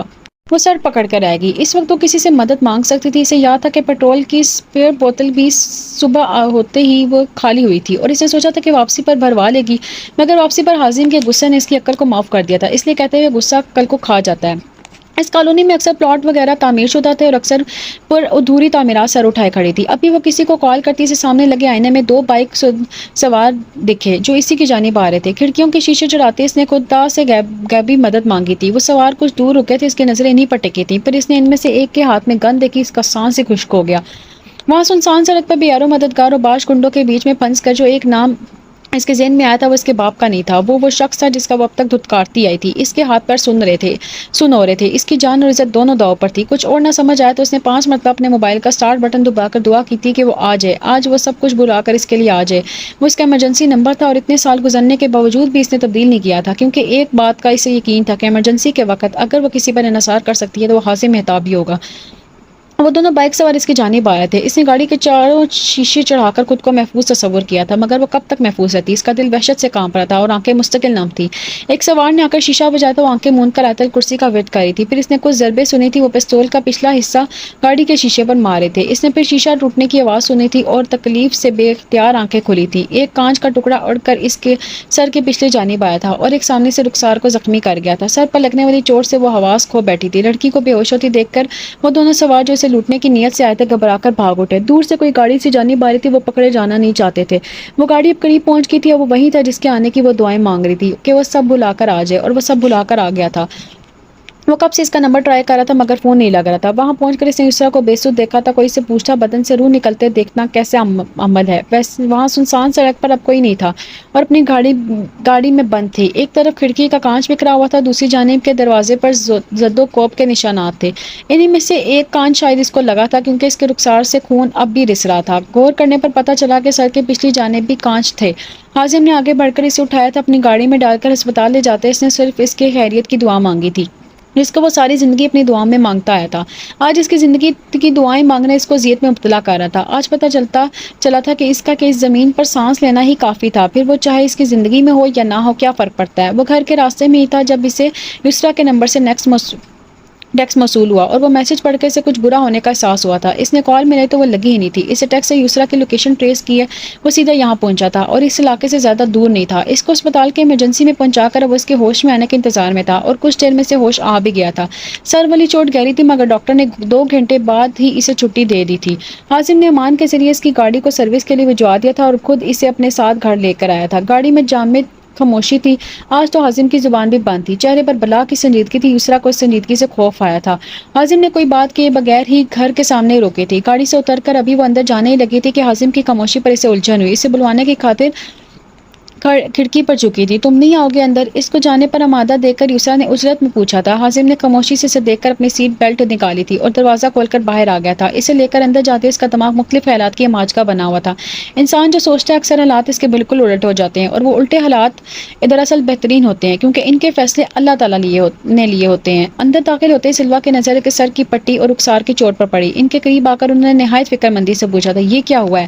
جواب یسریٰ کی بجائے حازم کی جانب سے آیا تھا، چھوٹا سا حادثہ تھا، میں وہاں سے گزر رہا تھا تو ڈاکٹر کے لے گیا، ابھی 2 دن آرام کرنا ہے اس نے، میں سر زمان کو اس کی حالت بتا دوں گا، یونیورسٹی آنے کی ضرورت نہیں ہے۔ شروع میں سلویٰ کو وضاحت دیتے ہوئے آخر میں یسریٰ کو نصیحت کر گیا جسے اس نے ایک کان سے سن کر دوسرے کان سے نکالا تھا، تم لوگوں کے مڈ ایگزام شروع ہو رہے ہیں، مجھے سلیبس کو کور کروانا ہے، پیپر بنانا ہے۔ اس کی ہردرمی سے کہنے پر حازم نے سخت نظروں سے اسے گھورا تھا مگر اس کا نکاح زدہ چہرہ دیکھ کر وہ سکتی فوراً رفو ہو گئی تھی۔ آنی اسے آرام کی ضرورت ہے، اب کہ اس نے سلویٰ کو ہتھیار بنایا تھا جو کہ غصے سے یسریٰ کو دیکھ رہی تھی۔ ان کے ایسے دیکھنے پر کسی آ گئی، کراہتے ہوئے لڑکھڑاہٹ کے ساتھ وہ صوفے کی جانب آئی تھی۔ مجھے چوٹ لگی ہے، درد ہو رہا ہے۔ وہ اس کی نوٹنکی پر پیچھے وہ دونوں ہی مسکرا دیا۔ آنی کو پریشان دیکھ کر اس نے کندھے سے تھاما تھا، ٹھیک ہے وہ بس تھوڑے ڈرامے کرے گی، سہ لیجیے گا، اور یوں نہیں آنے کی واقعی ضرورت نہیں ہے، میں سر زمان کو بتا دوں گا۔ ان کے سر پر بوسہ دیتے وہاں سے نکلنے لگا تھا جب قاسم صاحب کی آواز پر اسے رکنا پڑا۔ شکریہ حازم، وہ جانے کب سے یہاں تھے؟ وہ مڑ کر ان کے ویل چیئر کے پاس آیا تھا، مسکرا کر اجازت دینی چاہیے جب وہ بول اٹھے، ان دونوں ماں بیٹی نے تمہیں شکریہ نہیں کہا ہوگا کیونکہ تم سے تمام خدمات یہ حق سمجھ کر وصول کرتی ہیں۔ ان کے ہلکے پھلکے انداز پر سر ہلا گیا، ان کا واقعی حق بنتا ہے انکل۔ وہ بہت غیر آرام دہ ہو رہا تھا، اتنے سالوں میں یہ ان کی قاسم سے پہلی ملاقات تھی۔ چائے پی کر جاؤ بیگم، چائے ہم دونوں کی کمرے میں لے آئیے گا۔ سلویٰ نے بہت حیرت سے انہیں دیکھا تھا اور حازم نے بے چارگی کی مثال قائم کرتے ہوئے چاروں نچار ان کے پیچھے قدم بڑھائے تھے اور سلویٰ مسکراتے ہوئے کچن کی جانب چل پڑی۔ اس واقعے سے پہلے ان کی قاسم سے بہت اچھی گپ شپ لگتی تھی۔ 2 گھنٹے بعد وہاں سے جاتے ہوئے بہت ہلکا پھلکا تھا۔ قاسم نے اسے کوئی پرانی بات نہیں کی تھی مگر ان کے انداز سے شرمندگی کی جھلک دکھ رہی تھی، مگر وہ شرمندہ کرنا نہیں چاہتا تھا۔ تبھی تو پرانی جون میں لوٹتے ان کے ساتھ لگاتار لوڈو کے میچ لگا لیے تھے۔ جاتے ہی وہ ایک نظر یسریٰ کو دیکھنا چاہتا تھا مگر وہ اپنے کمرے میں آرام کرنے جا چکی تھی۔ وہ مایوسی سے گھر سے باہر آیا تھا۔ حوریہ کالج سے آتے ہی ماں کے سر ہو گئی تھی، اسے اپنی آپا سے ملنا جانا تھا۔ کل رات کو آتے ہی حازم نے یسریٰ کے حادثے کا بتایا تھا جس پر وہ دونوں ہی بے چین ہو گئی تھی مگر اس کی یقین دہانی پر کیا بالکل ٹھیک ہے، ان دونوں نے اپنا اسی وقت ان کے گھر جانے کا ارادہ ملتوی کیا تھا۔ سر شام ان کے گھر جانے کے لیے نکل رہے تھے جب حوریہ نے پرجوش لہجے میں کہا تھا، مما ہم آپا اور بھائی کی شادی کی بات بھی کر لیں گے نا؟ انہوں نے مسکرا کر اس کی بےتابی دیکھی تھی مگر پھر قدرے سنجیدگی سے گویا ہوئی، ایسے ہتھیلی پر سرسوں نہیں جمایا جاتا حوریہ۔ حازم نے کہا کہ نہ کہ سیمسٹر کے بعد بات کرنی ہے تو پھر؟ حوریہ کے چہرے پر افسردگی چھائی کی تھی اور حازم اسی وقت گھر میں گھسا تھا۔ آپ لوگ کہاں جا رہے ہیں؟ آنی کے گھر؟ اپنے سوالوں کا خود ہی جواب دیتا وہ ان دونوں کو مشکوک نظروں سے دیکھ رہا تھا۔ ایسے مت دیکھیں بھائی، ہم آپ کے رشتے کی بات کرنے نہیں جا رہے۔ حوریہ نے اسے تپانا چاہا مگر اس کی سنجیدگی میں کوئی فرق نہیں آیا تھا سنجیدگی میں مگر وہ سپاٹ انداز میں ماں کو بولا تھا، جب تک میں نہ کہوں بات کیجیے گا بھی مت۔ انزلہ نے چھمبے سے بیٹے کے انداز دیکھے تھے، کہاں وہ خود اس رشتے کے لیے بے چین ہو رہا تھا آج، اب خود ہی انکار کر رہا تھا. کیا بات ہے حازم؟ انہوں نے رک کر قدرے فکر مندی سے پوچھا تھا. وہ زبردستی مسکرا دیا. میں اسے وقت دینا چاہتا ہوں. میں چاہتا ہوں کہ وہ خود فیصلہ کرے. جو فیصلہ کرے گی وہ مجھے قبول ہوگا. یہ کہتے ہوئے وہ خوش نہیں تھا اور انسلا اس کے اندرونی کلفشار کو سمجھ گئی تھی. وہ ڈرا ہوا تھا. وہ کل کے واقعے سے خوفزدہ تھا. اسی خوف سے اس نے کٹن فیصلہ کروایا تھا. انہوں نے آگے بڑھ کر اپنے بچے کو ماتھا چوما تھا. سب ٹھیک ہو جائے گا. میں نے اپنے بچے کے لیے بہت دعائیں کی اور ماں کی دعائیں بہت طاقتور ہوتی ہیں حاجی. تمہاری نانی کہتی تھی ماں کی دعائیں تقدیروں کا لکھا موڑنے کی صلاحیت رکھتی ہیں. وہ ماں کی شکل دیکھ کر پھیکا سا مسکرا دیا. حاضی نے اپنے کمرے کی جانب قدم بڑھائے تھے جبکہ حوریہ اور انزلہ کے قدموں کا رخ باہر کی جانب تھا. وہ آج 3 سال بعد اس گھر میں قدم رکھ رہی تھی. اس حادثے کے بعد اس نے 2 دن ہی بمشکل آرام کیا تھا. اس کے بعد یونیورسٹی جانا شروع ہو گئی تھی. انزلہ اور حوریہ جس دن اسے ملنے آئی تھی اس دن اس کے دل سے یہ سب کے لیے میل نکل گیا تھا کہ جن باتوں کا شکوہ لیے وہ بیٹھی تھی وہ لوگ تو اس سے باخبر ہی نہ تھے. سلوا نے آنے پر مشکلات سے انزلہ کو بے خبر رکھا تھا تاکہ مہتاب اور انزلہ کے بیچ کوئی خلش نہ آئے کیونکہ وہ انزلہ کی جذباتی طبیعت سے واقف تھی. اگر انہیں معلوم ہوتا کہ وہ کسی بھی ناراضگی کی پرواہ کیے بغیر سلوا کے پاس آ جاتی اور ان سے ان کے گھر کے ماحول پر اثر پڑتا. دل تو اس کا پہلے ہی دغا دے چکا تھا. اسے حازم سے بات کرنی تھی مگر وہ اب اس کے سامنے ہی نہیں آ رہا تھا. 1 ہفتے کی کلاسز کے بعد ان کے مڈ ایگزام شروع ہو گئے تھے اور اس 1 ہفتے سے حازم نے یسریٰ کی کلاس ہی نہیں لی تھی. آج 7ویں سیمسٹر کا آخری پیپر تھا. چونکہ سرزمان کا پرچہ تھا تو وہ نگران کے طور پر تعینات تھی اور وہ اسے بس کلاس میں بیٹھا نظر آیا تھا. جب وہ اسے بات کرنے کی تو پھر وہ گدھے کی سر سے سینگ کی طرح غائب ہو گیا. اسے یکدم غصہ چڑھا. ایک دفعہ پہلے بھی اس نے ایسے ہی کیا تھا جب اس نے حازم کو اپنی شادی کے بارے میں نادر خیالات کے بارے میں آگاہ کیا تھا اور اس کے بعد جو طوفان اٹھا تھا وہ تو الگ ہی بات تھی. وہ ایسی کسی دوسرے طوفان سے ڈرتی تھی. اس لیے اس نے واپسی پر خالہ کے گھر چکر لگانے کا سوچا تھا. گھر میں گھستے ہی کئی یادیں حملہ آور ہوئی تھیں اور ایک بھولی بسری مسکراہٹ اس کے لبوں پر آ گئی تھی. وہ ملازمت کے میں اندر داخل ہوئی تھی. سامنے ہی آمنہ جینز کے اوپر ٹاپ پہنے لاؤنج میں جھولے پر بیٹھی ہوئی تھی. ساتھ ہی حوریہ صوفے پر اور حازم نیچے کشن پر بیٹھا ٹی وی پر چلتی مووی دیکھنے میں مگن تھا. شاید ان کزنز کا مووی ٹائم چل رہا تھا. سب سے پہلے حوریہ کی اس پر نظر پڑی تھی اور وہ اچھل کر اپنی جگہ سے کھڑی ہوئی تھی. چیختی ہوئی اس کے گلے آ کر لگی تھی اور اس نے حوریہ کو تھام کر خود کو اور اسے سنبھالا تھا ورنہ اپنے جوش میں یسریٰ کو لے کر زمین بوس ہو جاتی. اس کے ہاتھ میں کچھ بھی نہیں تھا. اس نے سب چیزیں گاڑی میں ہی چھوڑ دی تھیں. وہ حازم سے 2 ٹوک بات کرنے آئی تھی مگر اب اسے یہ باتیں بے معنی لگ رہی تھیں. حوریہ کے چیخنے پر پیچھے سے آمنہ اور حازم بھی متوجہ ہوئے تھے.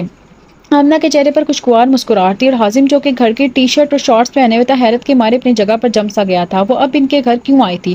جبکہ اس خلیے پر ایک تنقیدی نگاہ ڈال کر وہ آمنہ کی جانب متوجہ ہوئی تھی. آمنہ اسے کہہ رہی تھی کہ وہ کافی عرصے بعد مل رہے ہیں اور اس نے خوش اخلاقی سے اسے گزشتہ عرصے کی مصروفیات بتائی تھیں. ان تینوں کو وہیں چھوڑ کر حازم اپنے کمرے کی جانب گیا تھا. ڈھنگ کے کپڑے پہنتے ہوئے واپس آیا تھا جب اس کی نظر تھکی سی یسریٰ پر پڑی. وہ پونی سے نکلے بال کان کے پیچھے ڈس رہی تھی. صبح والے ہی شکن زدہ سب سوٹ میں ملبوس اس کے چہرے پر تازگی مفقود تھی اور آمنہ اور حوریہ سے باتوں میں مگن تھی. یا یہ کہنا زیادہ بہتر ہوگا کہ وہ دونوں اسے پکا رہی تھی. تم کہاں چلتی ہے؟ اتنے عرصے بعد یسریٰ آئی ہے.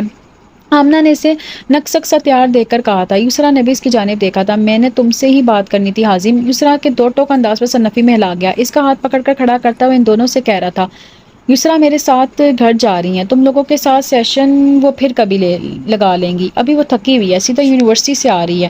اس کے سب سمجھ جانے پر یسریٰ نے بے یقینی سے حازم کو دیکھا تھا جبکہ آمنہ اور حوریہ نے شرارتی نظروں سے ایک دوسرے کو دیکھا تھا. یسریٰ نے غیر آرامدہ ہوتے ہوئے اپنے ہاتھ اس کے ہاتھ سے چھڑا کر باہر کی جانب قدم بڑھائے تھے. ان دونوں نے اسے معلوم ہو چکا تھا کہ انزلہ گھر پر نہیں اور ان کا انتظار کرنے کا کوئی فائدہ بھی نہیں ہے. اس کی آنکھوں میں نمی تیزی سے جمع ہو رہی تھی. حازم اس کے لیے مشکلات کھڑی کرتا جا رہا تھا.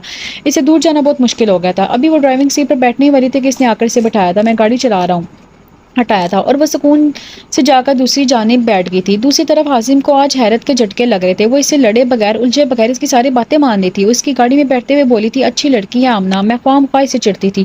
پھیکی سی مسکراہٹ لیے اس نے کہا تھا جبکہ حازم ہنس دیا. تم اس سے چڑھتی نہیں تھی تم اس سے جلتی تھی. اس کی بیتوں کے ہانکنے پر یسریٰ نے گاڑی سے باہر جھانکنا شروع کر دیا تھا. حازم نے بھی اس پر ایک نظر ڈال کر سڑک پر نگاہ جمائی تھی. وہ اسے لے کر ایک غیر مصروف شراب پر آ گیا تھا. ایک طرف گاڑی روکتے اس کے سامنے موجود ڈرنک کارنر سے دونوں کے لیے جوس منگوایا تھا. جوس کے گلاس میں موجود برف کو گھورتے یسریٰ اب الفاظ جوڑ رہی تھی جبکہ حازم اور ارد گرد آتے جاتے لوگوں سے ہو کر ایک نگاہ اس پر ڈال دیتا تھا جسے وہ ہر وقت معلوم ہوتا تھا کہ یسریٰ کے دماغ میں کیا چل رہا ہے. اس وقت اسے کے اندرونی کلفشار سے ناواقف تھا اور یہ ناواقفیت اسے جھنجھلانے پر مجبور کر رہی تھی. گاڑی کی خاموشی میں اب یسریٰ کی کمزور سی آواز آئی تھی تمہارے پیپر کیسے ہوئے ہیں؟ وہ کہہ کے اپنا لب دبا گئی جبکہ حازم نے بیزاری سے اسے دیکھا تھا. وہ کچھ جانتا ہو یا نہ جانتا ہو یہ ضرور جانتا تھا کہ اس وقت جو بات یسریٰ نے کرنی ہے وہ ضروری بات پڑھائی کے متعلق ہرگز نہیں ہے. اس نے گہرا سانس لیا تھا اور جب بولا تو اس کا لہجہ مضبوط تھا. تمہیں مجھ سے بات کرنے سے پہلے اتنا سوچنا کیوں پڑا یسریٰ؟ ایسا کیا غلط ہو گئی ہمارے بیچ کے ہماری دوستی کہیں کھو گئی ہے؟ یسریٰ نے کلاس سے نظریں ہٹا کر ایک شوق کی نظریں حازم پر ڈالی تھی. یہ تم مجھ سے پوچھ رہے ہو؟ تم نے سب خراب کیا حازم، اس کے لہجے میں ناراضگی جھلکی تھی اور حازم نے پیچ کھاتے ہوئے اسٹیئرنگ پر ہاتھ پھیرا تھا۔ کیا غلط کیا میں نے؟ اس کی آواز تھوڑی بلند ہوئی تھی۔ یسریٰ ذرا سہمی تھی جبکہ وہ ابھی بھی کہہ رہا تھا، صرف اپنے جذبات کا اظہار کیا تھا نا، کہا تھا کہ تمہارے بغیر نہیں رہنا چاہتا، شادی کرنے یا تم سے اتنی بڑی بات نہیں تھی جتنا ان دونوں خاندانوں نے بنا دی تھی۔ اس کے چہرے کے تاثرات دیکھ کر خاموش ہوا تھا، کچھ دیر چہرہ موڑ کر باہر دیکھتا رہا۔ جب اسے سسکیوں کی آواز آئی تھی اس نے سختی سے آنکھیں بند کی، اس کی طرف مڑ کر بولا، تو اب کے لہجہ بلا کر نرمی تھا، لیکن تم نے اپنا ساتھ کیا کر لیا؟ تم تو رونے والوں میں سے نہیں تھی، تم تو رونے سے زیادہ رلانے والوں پر یقین رکھتی تھی۔ یسریٰ نے آنسو پونچھ کر اس کو دیکھا جو اس کی جانب جھکا ہوا تھا، وہ اس کا چہرہ بہت قریب تھا، وہ سانس روک گئی اور اس کے انداز وہ سر پیچھے پھینک کر ہنس دیا، بس باہر سے ہی جھانسی کی رانی بنتی ہو تم، اندر سے چڑیا کا دل ہے تمہارا۔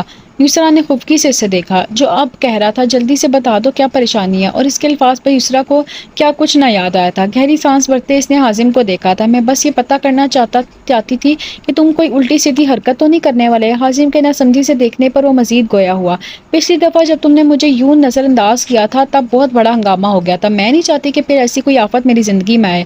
حازم نے دان پینچ کر اس کے دھاک کے تین پات والی بات سنی تھی، زیر لب بولا تھا، سیریسلی یسریٰ؟ وہ اب بھی وہی تھی جہاں 3 سال پہلے کھڑی تھی، اکھڑی ناراض اور بدگمان۔ حازم کے تاثرات پر توجہ دیے بغیر وہ دوبارہ بولی تھی جو کہ لمحہ بہ لمحہ سخت ہو رہی تھی، سچ کہوں تو اب نہ مجھے میں ہمت ہے، نہ میرے بابا میں، میری ذات کو میرا مزید تماشا بنتے دیکھنے کی، اس لیے کوشش کر کے اپنا کسی بھی لایا عمل سے مجھے دور رکھنا پلیز حازم۔ اس کا انداز آخر میں 2 ٹوک ہو گیا تھا۔ حازم نے سر جھٹکا، اب جو ہوگا تم نہیں روکو گی مجھے، میرے پاس آ کر تم نے مجھے خود ہمت دی ہے، ورنہ میں تم سے دور جا رہا تھا، تم سے دستبردار ہونے کو تیار بیٹھا تھا، مگر تم ڈھنگ سے جینے دیتی ہو نہ مرنے دیتی ہو۔ اسی کے انداز میں الگ بے بسی تھی، پہلے بھی تم نے ہی مجھے بلایا تھا اور اب بھی تم نے ہی چل کر میرے پاس آئی ہو۔ اس کے بے لگام الزامات پر یسریٰ کی آنکھیں اپنی اینک کے شیشے جیسی ہو گئی تھی، بڑی اور مزید گول، جبکہ وہ ابھی بھی اسے ناراض لہجے میں بول رہا تھا، اور پھر سارا الزام بھی مجھے پر دھر دیتی ہو، اور میں اپنی محبت کے ہاتھوں مجبور ہو کر ان کے سارے الزامات کو اپنے سر بھی لے لیتا ہوں۔ پہلی مرتبہ اس کے منہ سے یسریٰ نے یوں محبت کا اظہار سنا تھا، اس کا دل بے اختیار دھڑکا تھا، مگر اس کے الفاظ کی ترشین نے اسے ہونک کر دیا تھا۔ اس کا ہونک چہرہ دیکھتے ہوئے بھی اس کے الفاظ کی بے رخی قطع نہیں تھی، لیکن اب بس یسریٰ بی بی اپنے کیے کی سزا اب خود بھگتنے کو تیار ہو جائیں، آئیں آپ کو گھر چھوڑ دیتا ہوں۔ اس کی بے رحمی سے کی ان تمام باتوں پر اس کی پلکیں پھر سے بھیگی تھی۔ وہ کس چیز کی جانب اشارہ کر رہا تھا؟ کیا وہ اسے بیزار ہو گیا تھا یا وہ اسے دستبردار ہو رہا ہے؟ گھر کے اندر گاڑی کھڑی کر کے وہ کوئی بھی دوسری بات کے بغیر جانب بڑھا تھا جب وہ پیچھے سے پکار گئی، تم کیسے جاؤ گے؟ حازم نے مڑ کر اسے اوپر سے نیچے تک دیکھا، آج کچھ تو الگ تھا اس کے انداز میں۔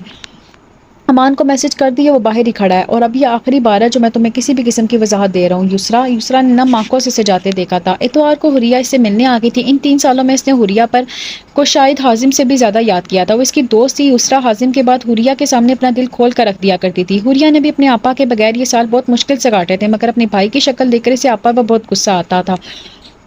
اس دن حوریہ کو دیکھتے ہی جیسے وہ غصہ اور وہ سال کہیں غائب ہو گئے تھے، اور وہ یسریٰ کے لیے وہی چھوٹی سی بچی بن گئی تھی جسے اس نے اپنے ہاتھوں میں کھلایا تھا۔ اس وقت دونوں یسریٰ کے کمرے میں بیٹھی پیزا اس سے انصاف کر رہی تھی جو اس نے ابھی کچھ دیر پہلے آرڈر کیا تھا۔ حوریہ اس نے اپنے کالج کی باتیں کر رہی تھی اور یسریٰ اس کی باتیں مکمل توجہ سے سن رہی تھی۔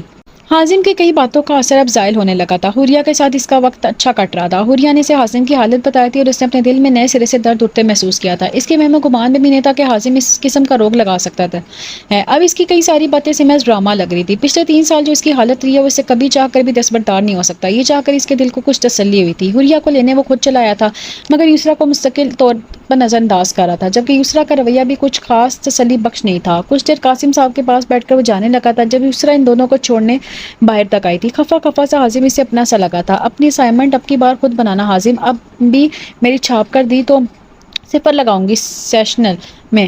کوئی بات نہ کرتے دیکھ کر یسریٰ نے خاصے رعب سے کہا تھا۔ حازم کے گلے میں گلٹی ڈوب کر ابھری تھی، اس نے صبح ہی پوری کلاس کی وہ اسائنمنٹ چھاپنے کے لیے دی تھی۔ اس کی جانب دیکھ کر ایک ہنسیانی ہنسی ہنسا تھا، مگر وہ یسریٰ سے فی الحال ہار نہیں ماننا چاہتا تھا، اس لیے اپنی جون میں لوٹتا بولا تھا، تم نے سیشنل کے 20 نمبر قارون کا خزانہ سمجھ رکھا ہے، ہر اسائنمنٹ اور پریزنٹیشن میں سے اس کے نمبر نکل آتے ہیں، کبھی سوچا بھی ہے اتنے نمبر لاؤ گی کہاں سے جتنی تم اسائنمنٹ بنوا رہی ہو ہم معصوموں سے؟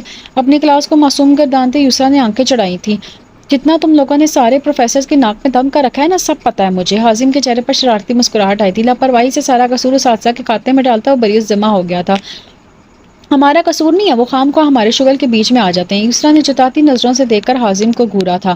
شرم تو نہیں آتی ایسے ڈٹائی سے اعتراف کرتے ہوئے؟ اس کی آواز قدرے اونچی تھی اور وہ لوگ یہ بھی بھولے تھے کہ وہ اس وقت گلی میں گاڑی کے سامنے کھڑے ہیں۔ اس بات پر حازم کا قہقہ بے ساختہ تھا۔ اب جس نے کی شرم اس کے پھوٹے کرم، اس کے لیے میں کہنے پر یسریٰ اور حریہ ایک دوسرے کی شکل دیکھ کر رہ گئے۔ حازم نے بھی آتے جاتے لوگوں پر نظر ڈال کر چابی سے گاڑی کھولی تھی۔ میں تو حیران ہوں کہ تم لوگوں نے مجھے کیسے بخش دیا تھا۔ حریہ کے قدر ڈرامائی انداز میں کہنے پر حازم کا لہجہ بدلا تھا۔ اب اس کی آنکھوں میں تپش سی تھی۔ گاڑی کی چھت پر کونی ٹکا کر وہ اس کی آنکھوں میں دیکھتا بولا تھا، تم سے محبت تھی یسریٰ بی بی، اس لیے بچی ہوئی تھی، مگر اب نہیں۔ یسریٰ کو اس کے الفاظ دل چیرتے ہوئے لگے تھے۔ آنکھوں میں آئی نمی کو پیچھے دھکیلتے ہوئے زبردستی کا مسکرا کر حریہ کی جانب گھوم گئی تھی۔ حریہ کو بھی اپنی بھائی کی یہ بات کچھ خاص پسند نہیں آئی تھی، اس لیے یسریٰ کو بچاتے ہوئے بول اٹھی تھی، ہمیں دیر ہو رہی ہے، ماما انتظار کر رہی ہیں، باقی کا بعد میں لڑ لیجیے گا، ویسے بھی آپ لوگوں نے ساری عمر لڑنا ہی ہے۔ اس بات پر حازم نے سے گھور کر رہ گیا تھا، مگر اس کی گھوریوں کا حریہ پر کم ہی اثر پڑتا تھا۔ اس کو روانہ کرتے وہ بوجھل دل کے ساتھ گھر کے اندر آئی تھی۔ اس کا نکاح 1 سال رہا تھا اور اس 1 سال میں وہ اس ارسم کے قریب ہونے کے بجائے سے بیزار ہی ہوئی تھی، مگر خود کو تسلی دے کر خاموش کروا دیتی تھی کہ شادی کے بعد سب بدل جاتا ہے۔ 1 سال بعد شادی کی تاریخ رکھی گئی تھی۔ ارسم کی والدہ کی جانب سے ڈھکے چھپے لفظوں میں صاف جہیز کا مطالبہ کیا گیا تھا، جس پر سلویٰ اور قاسم کو خطرے کی گھنٹیاں بجتی نظر آئی تھیں، مگر چونکہ وہ نکاح کر چکے تھے اس لیے ان کے مطالبات پر کان بند کرنے کے علاوہ کچھ نہیں کر سکتے تھے۔ 17ویں گریڈ کی سرکاری نوکری سے وہ اپنی اکلوتی بیٹی کے لیے بہترین جہیز بنا تو سکتے تھے، مگر انہوں نے اپنی بیٹی کی تعلیم کو زیور سے آراستہ کیا تھا، اس کے علاوہ اسے کسی چیز کی جہیز کی ضرورت ہی نہ تھی۔ ارسم تو جیسے اپنے والدہ کی جانب سے مکمل ہی چشم پوشی اختیار کیے ہوئے تھا، یا وہ ان سے متفق تھا، یسریٰ کو سمجھ نہیں آیا تھا۔ اور پھر شادی والے دن ارسم کھل کر سامنے آیا تھا، جہیز جو پہلے ہی ان کے گھر پہنچایا جا چکا تھا۔ اس کے علاوہ ارسم نے اپنے منہ دکھائی پر گاڑی کی فرمائش کی تھی۔ قاسم صاحب کی جانب سے سارے مہمان انگشت دندان تھے، مگر لڑکے والے شاید زنیرہ بیگم کی خصلت سے آگاہ تھے، یا اسی خصلت کے حامل تھے کہ انہیں اس میں کوئی خامی نظر نہیں آئی، مگر قاسم صاحب کے لیے سب بہت بڑا سبق تھا۔ انہوں نے سخت سے ارسم کا مطالبہ ماننے سے انکار کر دیا، جس کے نتیجے میں زنیرہ بیگم نے خالی کھلی طلاق کی دھمکی دے دی تھی۔ تمام مہمانوں کے سامنے اس تذلیل پر یسریٰ بلبلا کر رہ گئی تھی، اور یہ وقت تھا جب قاسم صاحب نے اپنی بیٹی کو اس جہنم کے سپرد نہ کرنے کا فیصلہ کیا۔ انہوں نے نہایت خاموشی سے سلویٰ کو کہا کہ یسریٰ کو باہر کھڑی کسی رشتہ دار کی گاڑی میں بٹھا کر گھر لے جائیں۔ سلویٰ کے دل پر ہاتھ پڑا تھا، مگر شوہر کے حکم کے آگے بے بس ہوتی انہوں نے یہی کہا تھا۔ ان کے خاندان کے کچھ بڑوں نے بیچ میں پڑھ کر معاملہ رفع کر کے بچی کو رخصت کرنے کا کہا تھا، مگر اب کے قاسم صاحب ڈٹ گئے تھے۔ یسریٰ کے جاتے ہی انہوں نے نہایت عزت کے ساتھ کھانا کھلوایا تھا۔ مہمانوں کو کھانا کھلا کر رخصت کرتے انہوں نے ارسم سے کہا تھا کہ وہ شرافت سے طلاق بھجوا دے، ورنہ وہ عدالت کا سہارا لیں گے۔ زنیرہ اور ارسم جو سمجھ رہے تھے کہ انہوں نے یسریٰ کے رونے کی وجہ سے اسے ہال سے متصل دلہن والے کمرے میں بھیجا ہے، بھگ سے اڑے تھے، اور قاسم کے مطالبے پر ان کا منہ دیکھنے والا تھا۔ زنیرہ نے بات سنبھالنے کی کوشش کی تو انہوں نے سختی سے انہیں جھڑک کر وہاں سے روانہ کیا۔ ساتھ ہی کسی رشتہ دار کے بچے کو ان کے ساتھ بھیجا تھا کہ وہ ان کے ساتھ جا کے جہیز کا سامان وہاں سے لا کر بکوا دے۔ انہیں اب اس خاندان سے کسی قسم کا کوئی تعلق نہیں رکھنا تھا۔ قاسم صاحب کو نہیں معلوم تھا کہ انہیں یہ قدم کتنا مہنگا پڑنے والا ہے، مگر گھر آ کر اپنی بچی کا چہرہ دیکھ کر انہیں بے اختیار حازم یاد آیا تھا۔ اس نے کتنی بے بسی سے آخری مرتبہ ان سے بات کی تھی۔ انہیں لگا تھا وہ انہیں حازم کی معصوم محبت کی آہ لگی ہے، جو ان کی بچی بسی نہیں، مگر سلویٰ نے ان کے اس خیال کی نفی کی تھی۔ وہ اپنے بھانجے کو جانتی تھی، وہ کبھی مر کر بھی یسریٰ کے لیے برا نہیں چاہ سکتا تھا، اور اب قاسم کو معلوم ہوا تھا کہ انہوں نے ہیرا چھوڑ کر کوئلہ ہاتھ میں لیا تھا، دامن تو داغدار ہونا ہی تھا۔ اس واقعے کے بعد قاسم صاحب کو بلڈ پریشر کا مسئلہ مستقل رہنے لگا، مگر اپنی اولاد کے لیے مطمئن تھے۔ انہوں نے یسریٰ کو تل مرنے سے بچا لیا تھا۔ یسریٰ نے بھی اس واقعے کو زیادہ سر پر سوار نہیں ہونے کیا تھا۔ دکھ اس سے تھا، مگر وہ باپ کے فیصلے سے متفق تھی، وہ اس کے بابا تو کبھی غلط ہو ہی نہیں سکتے تھے۔ اسے دوبارہ یونیورسٹی جانا شروع کر دیا تھا، اور 1 سال بعد پڑھائی مکمل کر کے وہ اسی یونیورسٹی میں وزٹنگ لیکچرار کے طور پر تعینات ہو گئی تھی، جو کہ قاسم صاحب کی ریٹائرمنٹ تک جاری رہی۔ جب قاسم نے ریٹائر ہونا تھا، اسے 1 ہفتے پہلے ان کی طبیعت بگڑی تھی اور ان پر فالج اٹیک ہوا تھا۔ علاج سے وہ ٹھیک تو ہو گئے تھے، مگر ان کی دونوں ٹانگیں مفلوج ہو گئی تھیں اور وہ مستقل وہیل چیئر پر آ گئے تھے۔ یسریٰ کو اپنے خالہ اور ان کے خاندان سے یہی شکوہ تھا کہ وہ اس تمام عرصے میں ان کے گھر خبر کیری کے لیے نہیں آئے، مگر وہ نہیں جانتی تھی کہ سلویٰ نے انہیں کچھ بتایا ہی نہیں ہے، صرف یسریٰ کا رشتہ ختم ہونے کا سرسری انداز میں بتایا تھا، اور یہ بات انزلہ خود اپنے گھر والوں سے چھپا گئی تھی، کیونکہ اس طرح حازم کو نئی امید ملتی اور امید ٹوٹنے پر وہ دوبارہ بکھر جاتا۔ 1 ماہ بعد اس کی طلاق ہو گئی تھی اور وہ بالکل آزاد تھی۔ ارسم اور اس کے ماں نے کتنی منتیں کی تھی یہ رشتہ بچانے کی، مگر قاسم صاحب اڑ گئے تھے۔ اور انہوں نے فیصلہ کیا تھا کہ اب وہ وہی یسریٰ کی شادی کریں گے جو ان سے جہیز نہ لے۔ ملتان واپس آنے پر یسریٰ نے اپنی پرانی یونیورسٹی میں ہی جاب کو ترجیح دی تھی، کیونکہ وہ اپنے پرانے اساتذہ سے رابطے میں تھی، اور یہاں حازم کو دیکھ کر اسے نئے سرے سے اپنے تمام دکھ یاد آئے تھے، کیونکہ بچپن سے وہ واحد انسان تھا جسے یسریٰ اپنے دل کی ہر بات بلا جھجک کہہ جاتی تھی، اور اب وہ شخص اسے صدیوں کے فاصلے پر لگتا تھا۔ اپنی گزشتہ زندگی پر ایک نظر ڈال کے اس نے آنکھیں موندی تھی۔ وہ جانتی تھی کہ وہ ہمیشہ اس کے لیے اہم تھا، مگر اب اس کی یہ بے رخی بھرا رویہ جس نئی اذیت میں یسریٰ کو مبتلا کر گیا تھا، اتنی اذیت تو اسے اپنی طلاق کے وقت میں نہیں ہوئی تھی۔ وہ طلاق تو ایک ناپسندیدہ شخص سے نجات کا ذریعہ تھی۔ اس نے کہا تھا اسے محبت تھی، تو کیا وہ محبت اب ماضی بن چکی؟ وہ اسے کیسے بتائے گی کہ جس محبت کو حازم ماضی کے سپرد کر چکا تھا، وہ تو ابھی بھی اس راہ پر آئی ہے۔ کل سے دوبارہ کلاسز شروع ہونے والی تھی، تب تک اسے لازماً اپنے آپ کو سنبھالنا تھا۔ وہ اب اس کھوئی ہوئی محبت کا روک نہیں پال سکتی تھی، اس کے پاس وقت ہی نہیں تھا۔ اسے کلاس میں آنے میں آج دیر ہو گئی تھی۔ وجہ ولی تھا، جس کا آج یونیورسٹی میں پہلا دن تھا۔ وہ اپنا ایک سافٹ ویئر ہاؤس چلا رہا تھا اور ایک مہینہ کسی پروفیسر کی جگہ عبوری طور پر آیا تھا۔ اس کی اور سارا کی 6 مہینے بعد شادی تھی، اور یہ سن کر یسریٰ کو بہت خوشی ہوئی تھی۔ وہ کلاس میں تو حازم ہمیشہ کی طرح بالکل آخری نشست پر بیٹھا تھا اور اس کی آنکھوں سے شرارے نکل رہے تھے۔ اس کو اپنا وہم سمجھ کر یسریٰ نے آج کے لیکچر پر دھیان دیا تھا۔ وقت کی قلت کے باعث اس نے نیا پڑھانے کی بجائے کلاس سے پرانا کو سننے کا مطالبہ کیا تھا۔ پوری کلاس نے بہت شور مچایا تھا، مگر وہ اپنی بات سے ٹس سے مس نہ ہوئی تھی، اور سرپرائز ٹیسٹ لے کر اس نے انہیں ان کے مارکس سیشن میں شامل کرنے کا کہا تھا۔ حالانکہ امتحانات کے بعد پہلی کلاس تھی اور آدھے بچے چھٹی پر تھے۔ وہ ابھی کلاس سے نکلنے ہی والی تھی کہ حازم کی آواز پر اسے رکنا پڑا۔ میم، میں نے سنا ہے کہ آپ کی شادی ہو رہی ہے۔ پوری کلاس کے سامنے موضوع چھڑنے پر یسریٰ کے ہاتھوں اس کا قتل واجب ہونا طے تھا، مگر اس نے قدرے سرد لہجے میں جواب دیا تھا، میرا نہیں خیال کہ اس قسم کا ذاتی سوال آپ کو بھرے مجمع میں پوچھنا چاہیے حازم مہتاب۔ مگر حازم پرسر ہو جاتا تو کیا ہی بات تھی۔ نہیں، میں تو اس لیے پوچھ رہا تھا کہ آپ ہمیں اپنی شادی میں بلائیں گی۔ اس نے جیسے پوری کلاس کی ترجمانی کی تھی، وہ بس یسریٰ کے غصے کو ہوا دینا چاہتا تھا۔ ابھی آتے ہوئے اسے ولید کے ساتھ بات کرتے دیکھ کر جو جلن کا احساس ہوا تھا، اس کے بعد تھوڑا تنگ کرنا اس کا تو بنتا تھا، مگر اس کے اگلے جواب پر پوری کلاس کی نظروں کی زد میں آیا تھا، آپ میری خالہ کے بیٹے ہی حازم کوئی آئے یا نہ آئے، میری خالہ کے بیٹے ہی حازم کوئی آئے یا نہ آئے، آپ ضرور آئیے گا شادی میں جب بھی ہوگی۔ ساری کلاس کے یوں دیکھنے پر کھسی آ گیا تھا، جبکہ کھسیا تو وہ سب بھی گئے تھے جنہیں نہیں پتا تھا کہ وہ دونوں کزنز ہیں، اور بہت دھڑلے سے یسریٰ کو حازم کے سامنے چڑیل کہہ جاتے تھے۔ حازم نے اس اثر کو زائل کرنے کے لیے شرارتی انداز میں کہا تھا، میم میری فکر نہ کریں، میرے بغیر تو آپ کی شادی ہو ہی نہیں سکتی۔ اور اس کی بات سے زیادہ حازم کی آنکھوں کے تاثرات نے یسریٰ کو جھینکنے میں مجبور کیا تھا۔ وہ کانوں تک لال ہوئی تھی۔ اس کو اس الجھن سے فائقہ کی آواز نے نکالا تھا، میم آپ کی شادی کس سے ہو رہی ہے؟ اس نے کٹیلی نظر حازم پر ڈالی تھی۔ فائقہ، جب مجھے کوئی مل جائے گا اس لائق کہ اسے شادی کی جا سکے تو سب سے پہلے کارڈ آپ کو بھیجوں گی، قطرے تل ملائے انداز میں اس نے فائقہ کو جواب دیا۔ اس سے پہلے کوئی اور بات ہوتی وہ قطرے روکھے لہجے میں بولی تھی، میرا نہیں خیال کہ میری شادی سے آپ میں سے کسی کو بھی کوئی تعلق ہے۔ کنکھیوں سے حازم کو دیکھا تھا جو چہرے پر ہنوز محسوس مسکراہٹ لیے تھا، اور آئندہ کلاس میں پڑھائی کے علاوہ کوئی اور بات زیر بحث نہیں لائی جائے گی۔ ساری کلاس نے کچھ شرمندگی اور ناگواری سے اسے دیکھا تھا۔ ان کے دیے کے لقب پر پورا اترتی تھی وہ، اور اب وہ اپنی چیزیں سمیٹتی وہاں سے نکلتی جا رہی تھی۔ پیچھے پوری کلاس نے حازم کو پکڑ کر اس کی کلاس لی تھی۔ اس نے اتنی بڑی بات چھپائی، وہ ان سب سے بچتا بچاتا کلاس سے نکلا تھا۔ اسے یسریٰ سے بات کرنی تھی۔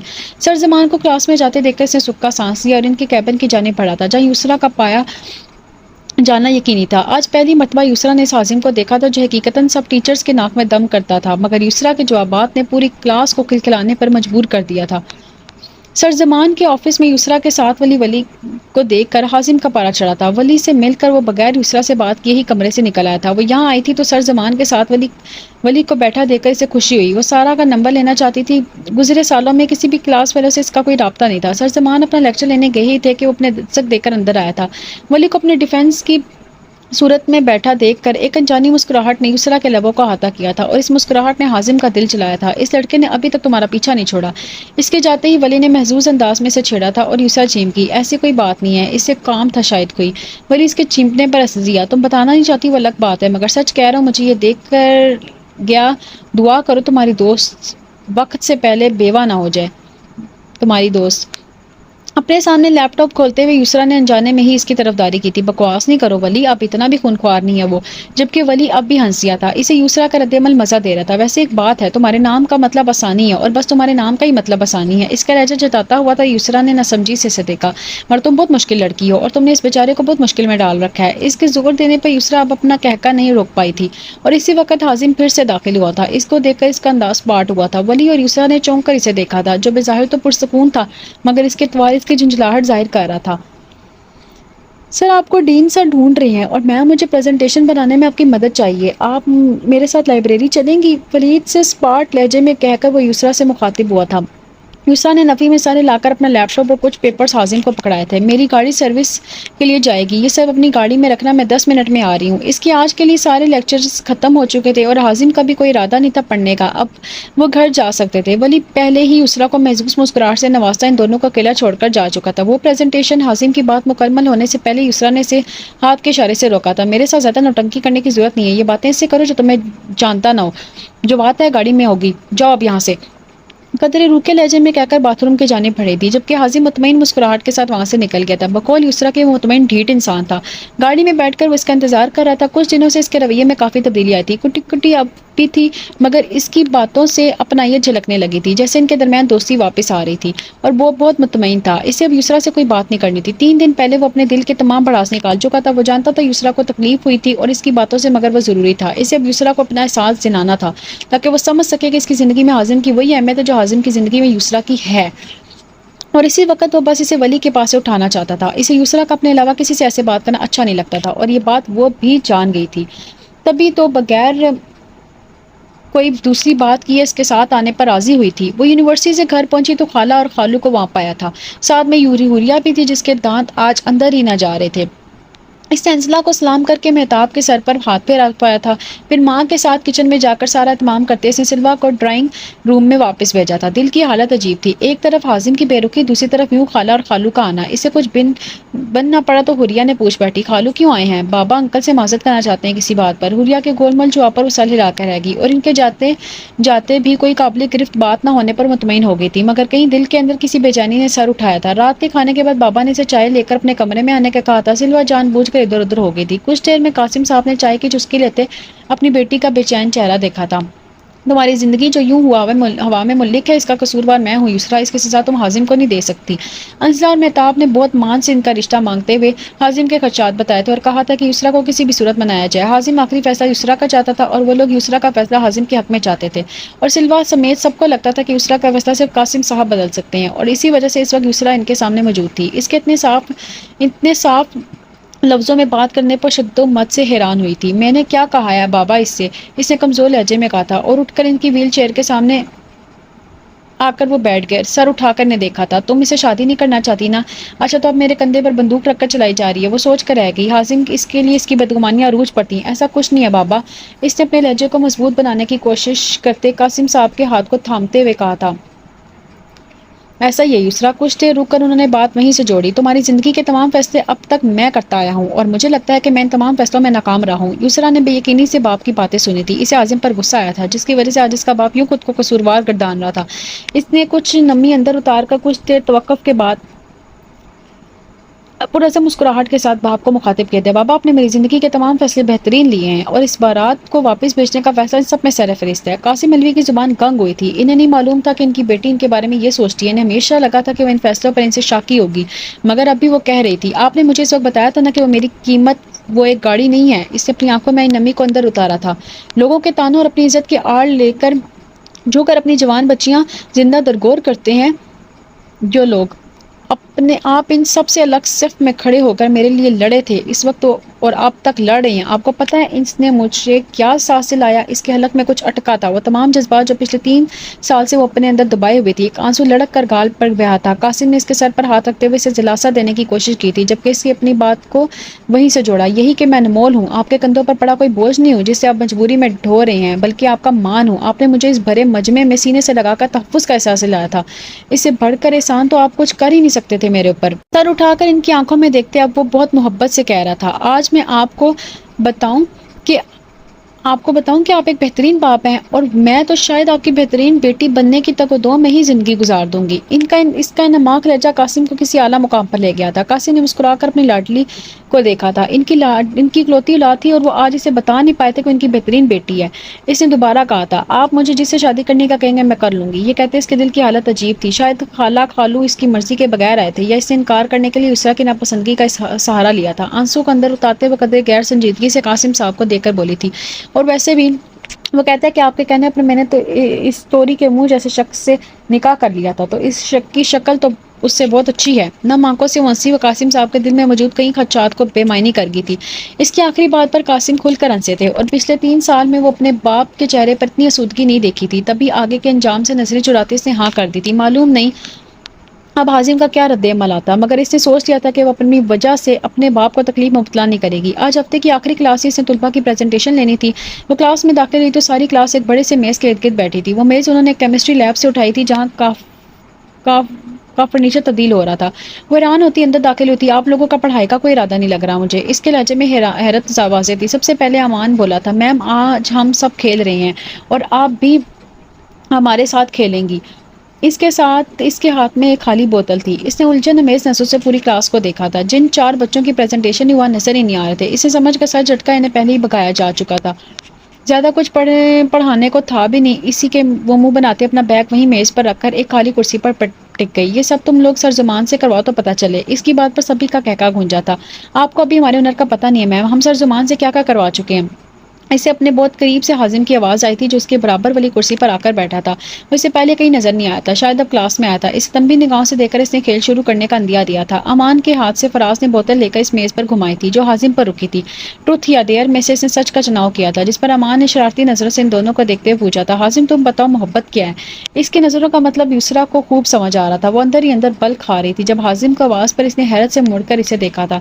محبت ہرا رنگ ہے، اس نے بہت جاذب کے عالم میں کہا تھا، مگر اپنے پاؤں پر یسریٰ کی ہیل کا وزن برداشت کرتے ہوئے بلبلا اٹھا تھا۔ اس نے غصے اور حیرت کے ملے جلے تاثرات کے ساتھ اس کی جانب دیکھا تھا جو ہر رنگ میں ملبوس اپنے دوسری جانب موجود فائقہ سے کچھ کہہ رہی تھی، جس نے گاؤن کے اوپر ہرے رنگ کا سٹولر باندھ رکھا تھا۔ اس نے اپنے بالکل سامنے بیٹھی ارم کو دیکھا جو اپنا ہرا دوپٹہ سیٹ کر رہی تھی۔ اس کے دائیں جانب بیٹھی نمرا نے جو سوٹ پہنا ہوا تھا اس میں بھی ہرا رنگ نمایاں تھا۔ وہ کھجل سا ہو گیا۔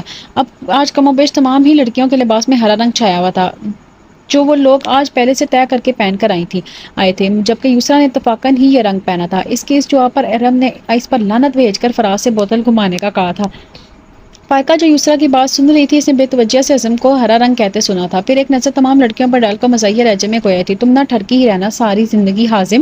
اس کے اس تبصرے پر وہاں موجود سب کا چھت پھاڑ کہکا بلند ہوا تھا۔ یسریٰ کے ہونٹوں پر بھی مسکراہٹ آئی۔ وہ جانتی تھی اس نے ہرا رنگ کیوں بولا تھا، کیونکہ ہرا رنگ یسریٰ کا پسندیدہ تھا، مگر حازم کی قسمت خراب بھی تھی۔ آج وہ اپنی کلاس کی تمام لڑکیوں کی باتوں کا نشانہ بن گیا۔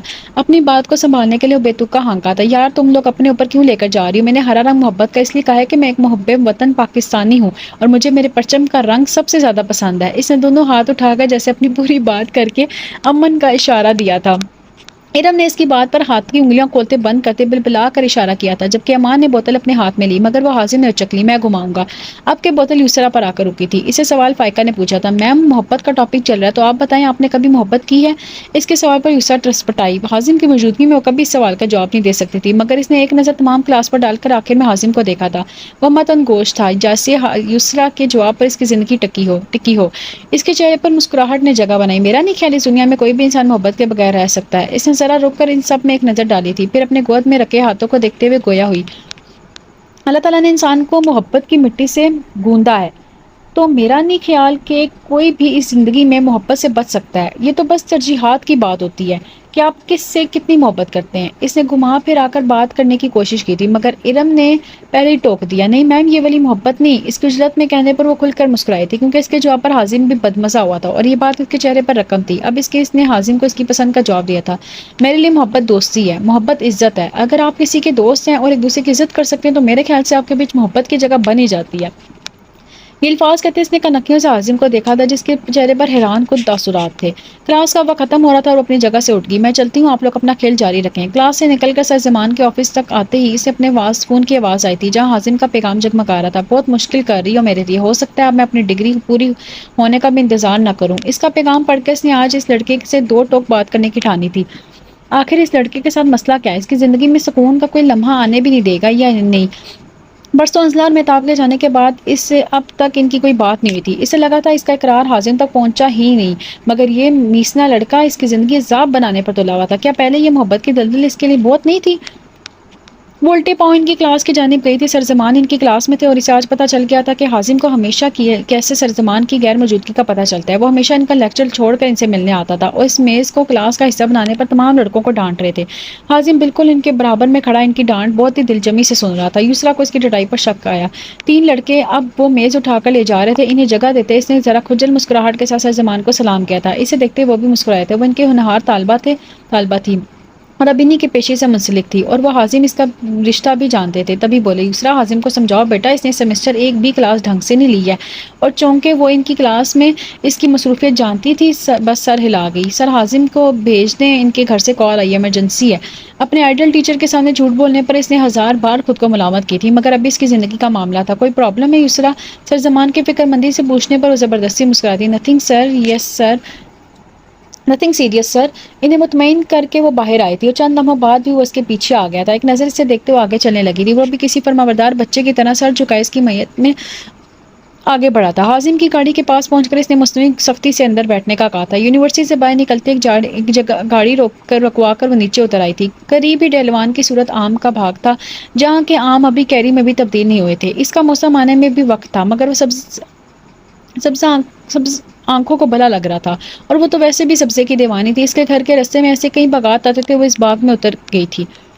شہری ترقی کے باعث اب ملتان میں آم کے باغات میں 50% کمی آئی تھی، مگر اب بھی شہر کے نواحی علاقوں میں کچھ جگہیں ایسی تھی جہاں یہ باغات کثرت سے موجود تھے۔ حازم بھی گاڑی کھڑی کرتے اس کے پیچھے وہیں آ گیا تھا۔ مسئلہ کیا تمہارے ساتھ؟ سرد آنکھوں سے اسے گھورتے اس کی آواز میں بھلا کی سکتی تھی۔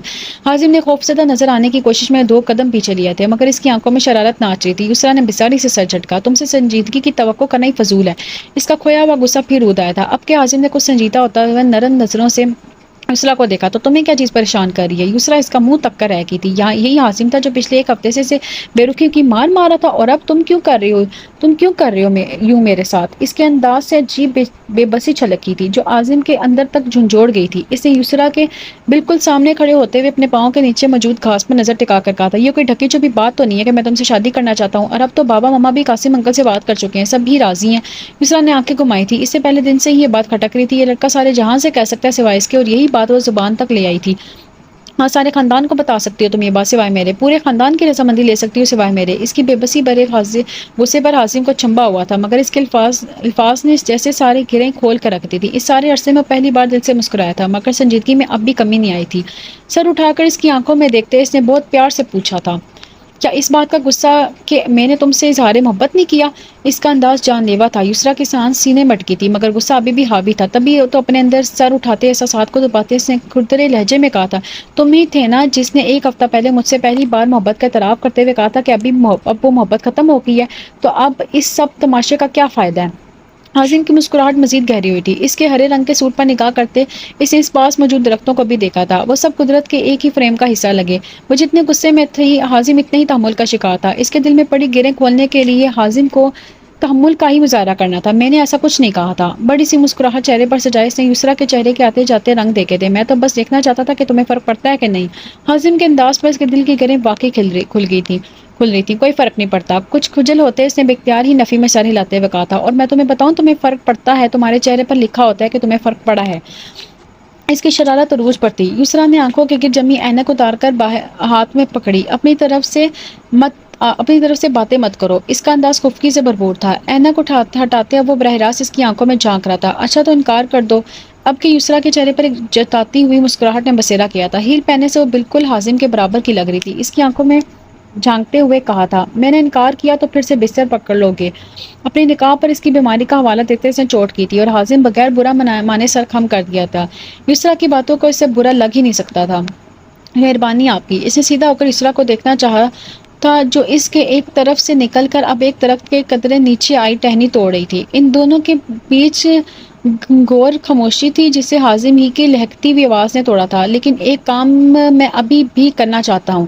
کیا؟ اس کے چمڑے سے پوچھنے پر 2 ٹوک انداز میں 3 لفظی جواب آیا تھا، محبت کا اظہار۔ یسریٰ نے حیا سے پلکیں جھپکائی تھیں، پھر رخ موڑ کر انکار کر گئی، کوئی ضرورت نہیں ہے۔ اس کے انکار کا پاس رکھتے حازم نے نئی بات کی تھی۔ اچھا پھر شادی کا پوچھ رکھتا ہوں گھٹنوں پر بیٹھ کر۔ مستقل شوخی پر آمادہ تھا، اس کی بات کی کوئی ضرورت نہیں ہے۔ اب کیا حازم کی جانب مڑ کر وہ سنجیدگی سے بولی تھی، جس پر حازم نے لب دانتوں میں دبا کر اپنی مسکراہٹ روکتے کہا، چلو اچھا ایک سوال کا جواب دے دو۔ کیا؟ اس کی جانب سے پھر کسی بیتوقی بات کی توقع کرتے یسریٰ اب ہمہ تن گوش تھی۔ میرے سنگ زندگی بھر کا سفر کرنے کو راضی ہو؟ اس نے الگ ہی کوئی ترنگ بھرے لہجے میں کہا تھا، اور یسریٰ اپنی مسکراہٹ چھپا کر مصنوعی سنجیدگی سے گویا ہوئی تھی، البتہ آنکھیں شرارت سے بھرپور تھیں۔ اردو والا تو نہیں، تمہارے ساتھ صرف انگریزی والا سفر ہو سکتا ہے۔ اور وہ قہقہ لگا کر ہنس دیا تھا، ایسا زندگی سے بھرپور قہقہ جسے آج سے پہلے کسی نے اس انوکھے لڑکے کے چہرے پر نہیں دیکھا تھا۔ اسے یوں ہنستا دیکھ کر یسریٰ کے اندر طمانینت کا احساس ہو گیا تھا۔ اس ایک کے ہاتھ میں ابھی تک وہ ہری ٹہنی تھی، جبکہ وہ ہاتھ اٹھا کر کہہ رہا تھا، چلو چلو مان دیا انگریزی والا سفر ہی صحیح، لیکن اگر تمہارے ساتھ ہوگا تو میں دل و جان سے راضی ہوں۔ اب کی بار یسریٰ نے اپنے دل کو آزاد ہوتا محسوس کیا تھا۔ اسے اندازہ ہوا تھا کہ حازم مہتاب کی سنگت میں زندگی پھر سے خوبصورت لگنے لگے گی۔ وہ دونوں اپنی زندگیوں سے مطمئن تھے، وقت نے ان کے بیچ کے فاصلے خود ہی پاٹ دیے تھے۔